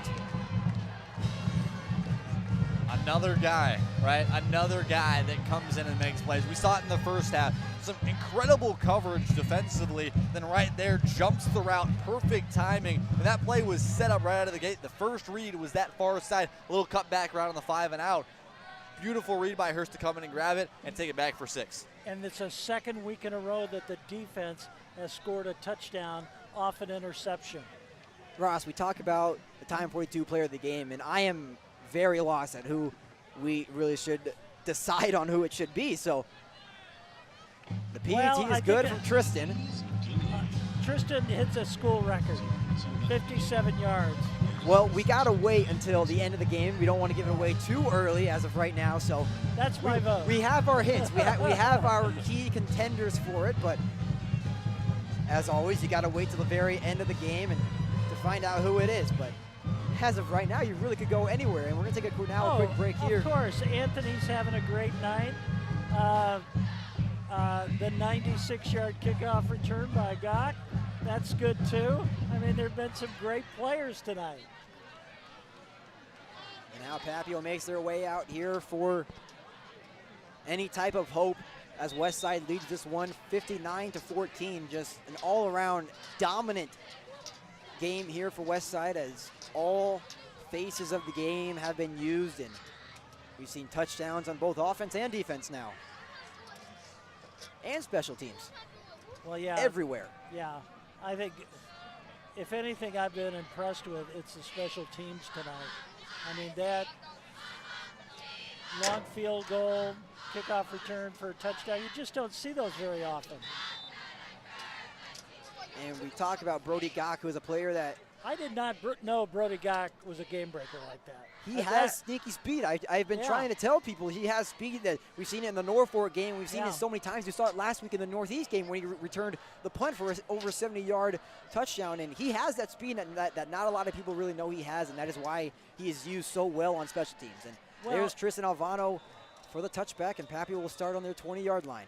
But, I mean, you've got Jalen Lloyd, fastest guy in the state. Then you've got Jamez Ross. And then you've got Gach. I mean, that's a triple threat right there. Papillion making their way out here in late in the fourth quarter. 2:42 remains in the game.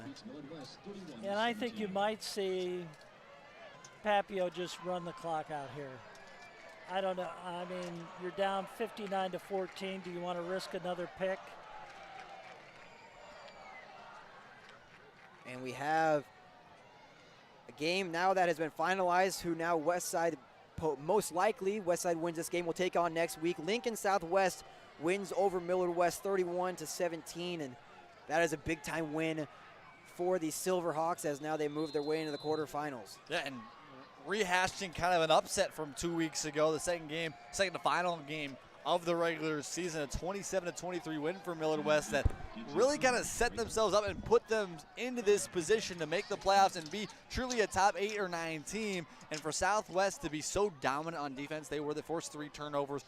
A group that, again, has a lot of pieces. It's just not quite been the schedule that a lot of people have wanted to see them make big wins. Big one they've had this season, however, again, that Lincoln Southwest win back in week 7. They beat Lincoln East as well, who's kind of on a downswing this year. It's really a question of, have they played the top competition this year?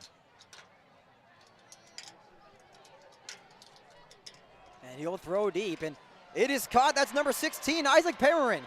Pamarin will probably take this one all the way to the house, and he does. Touchdown, Isaac Pamarin, 1:45 remaining, and what a throw. That right across the middle.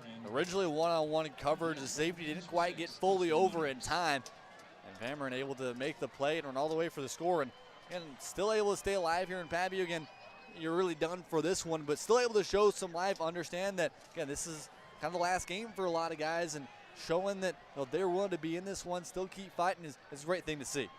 Isaac Pamarin, just a sophomore who's going to be back now for Papio next year, and he's going to be a big-time weapon as he is the leading receiver in yards per game.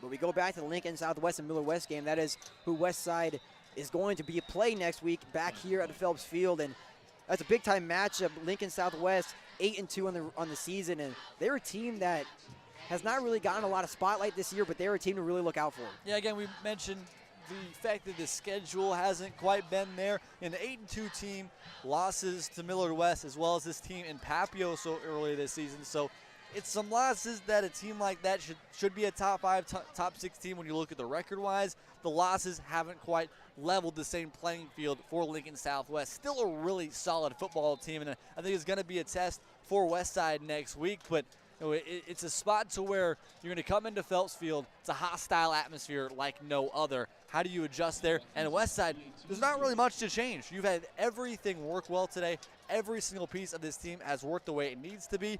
Now you just need to carry this over into next week. Guys, I got an update. It's late in the fourth quarter, not a final yet. Gretna 27, Lincoln Southeast 24. Again, that's Gretna 27 and Lincoln Southeast 24. That is still the game to watch right now. And stick around. We'll have all the scores after the game to update you on the playoff situation here. We've just got a minute 45 left in this matchup between Westside and Papio, 59-21. We'll give you a full rundown of all the scores before we leave you tonight. 1:45 remains here in the game. Westside leads this one 59-21 over Papillion La-Vista. Most likely going to be a win in Westside's favor. And Jaden, we talk about the game right now entirely, and what's your outlook on this game so far? This is, again, I think I mentioned it earlier, this is the statement win that Westside needed to prove themselves that they are the #1 team in the state, right? Again, there's a lot of question marks. Again, that North Platte loss put them in kind of a back seat, but still with wild card standings, a really tough schedule this season for Westside, and they got through a majority of the task outside of that tough task out there in North Platte. This team has bounced back very well these last couple of weeks. You mentioned the win against Millard South. This is the type of win you need to push yourself and to make a long playoff run, right? You have next week, you have home field advantage all the way up against this, up until the state championship. Make it 4 years in a row. This program has set themselves up to make it 4 years in a row. There's really no reason they should not be in Memorial Stadium in 3 weeks' time. So okay, a couple more scores to give you. Number 7, Bellevue West defeats number 10, Papio South, 42-20. Another final, Grand Island beat Omaha North, 35-28. And we are in victory formation here, and the win will go to Westside. And what a game! We talk about it all, really. There's been so many faces of Westside's game that was shown today. We've seen touchdowns on both offense and defense, and even on special teams, and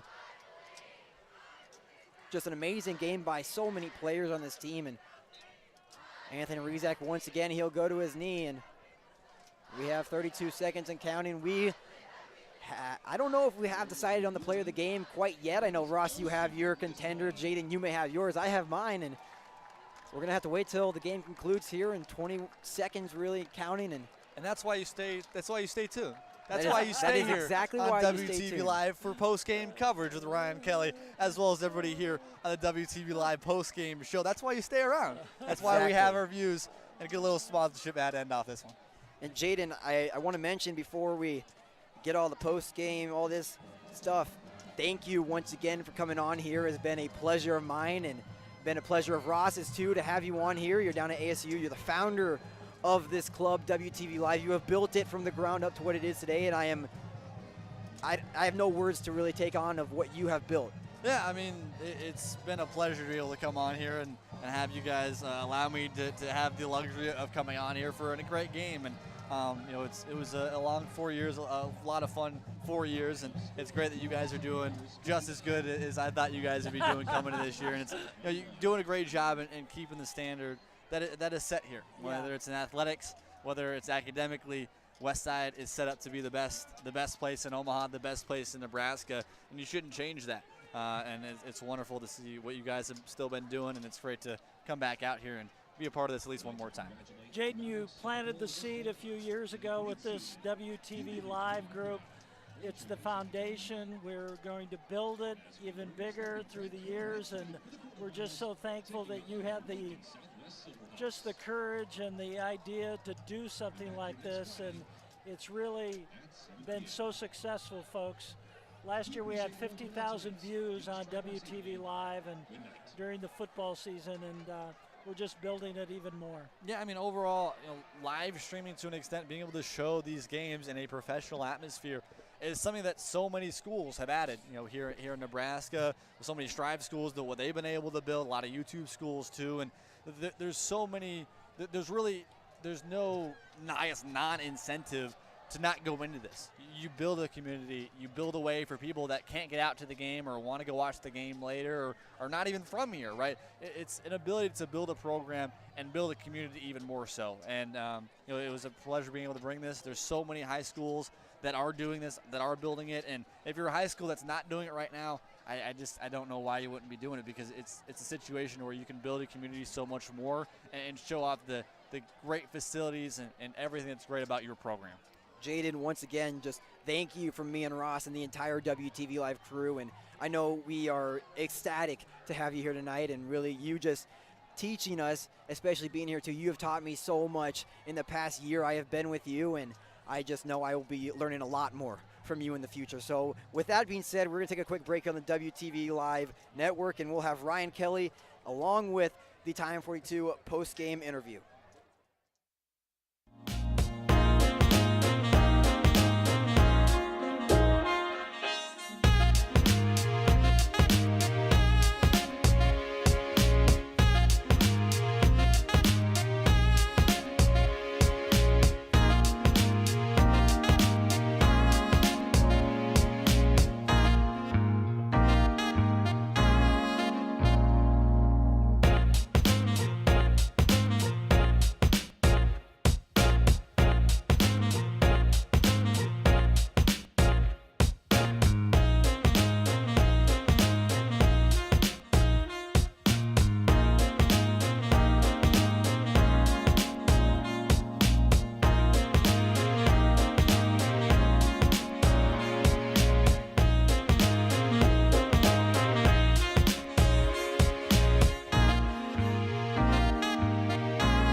Folks, I'm Ryan Kelly here with our KB pregame or postgame show. Excuse me. We had a victory for the Warriors. That was a big-time victory for this Warriors team in this playoff game. Warriors will go on to the quarterfinals now. We do not know who they'll be playing against next, but let's take a look quickly here at our second half. Let's pull up our first replay clip. We'll have that on your screen here in just 1 second. This one will be one of the first Anthony Rizak scoring point here. This was a 20-yard rushing touchdown. This one is in the first quarter, 8:10 on the clock. And there's a 25-yard rushing touchdown. There he goes and into the end zone. Let's take a look at our next clip here. So that's going off there at Phelps Field. Let's look at his second touchdown. That one was a 40-yard rushing touchdown. Let's get that one loaded up here. Maybe there's that one there. Our apologies with the black screen there. A little bit of technical difficulty with this replay clip, but here we go. This one's a 40-yard rushing touchdown. Anthony Rizak really leading this one for rushing touchdowns and points there. And there it is into the end zone. That was 3rd and 5 in the second quarter. Let's take a look at our third replay clip. This one was Peyton Presto's 72-yard rushing touchdown for Papio. That's Papio's, I believe, first point on the game. Just scored here in the third quarter, 10:43. He'll break 3 there. You know, it kind of confused us here. We thought he was out on the line there, out of bounds, but he'll go down 20, 10, 5, and in there for the end zone for their first touchdown of the night. They will get the PAT attempt. Let's take a look at our final and fourth replay clip. Let's look at Brody Gock's 91-yard rushing touchdown. This one is very close to a playoff record. Do apologize for the black screen there, but it will come back there, and there is the clip. He's going to receive the ball there. He's going to run it up the middle there. So he goes down 50, 40, 30, 20, 15, 10, 5, and in there for the end zone. That was a long rushing touchdown there for this team. That was just right off the kickoff there. Let's bring this back here to me now for our final, just to finish this up before the Time 42 player of the game, which we presented by Max Coughlin. There's a lot of play here in this second half. Lots of great play. Lots of action. It's a really good game to be at. It's just an awesome game. We saw a pick six.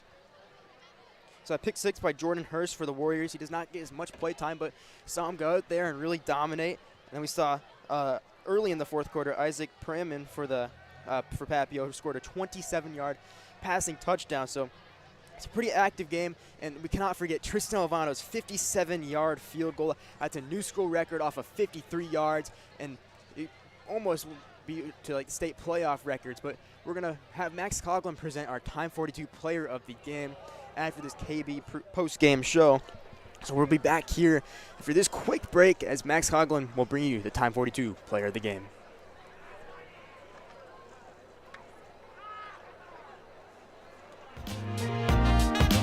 It's fine.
I am Max Coughlin here with the Time 42 player of the game, Anthony Rizak. Anthony, have a day.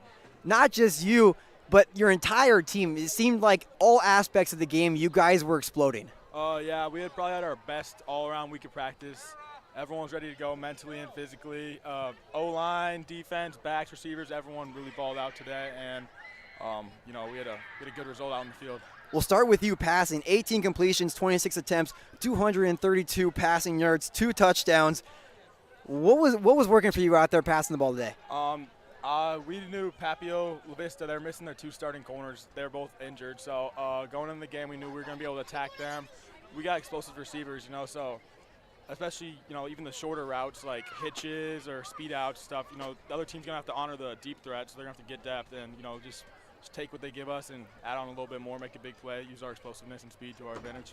And so now we talk about you running the ball. 2 touchdowns, 96 yards, 13 attempts. What was working for you running the ball? Offensive line just played really well. All the misdirection keeps that I had. The coaches, the play calling was great, and the way we, installed those plays this week for Papillion La-Vista's defense worked really well.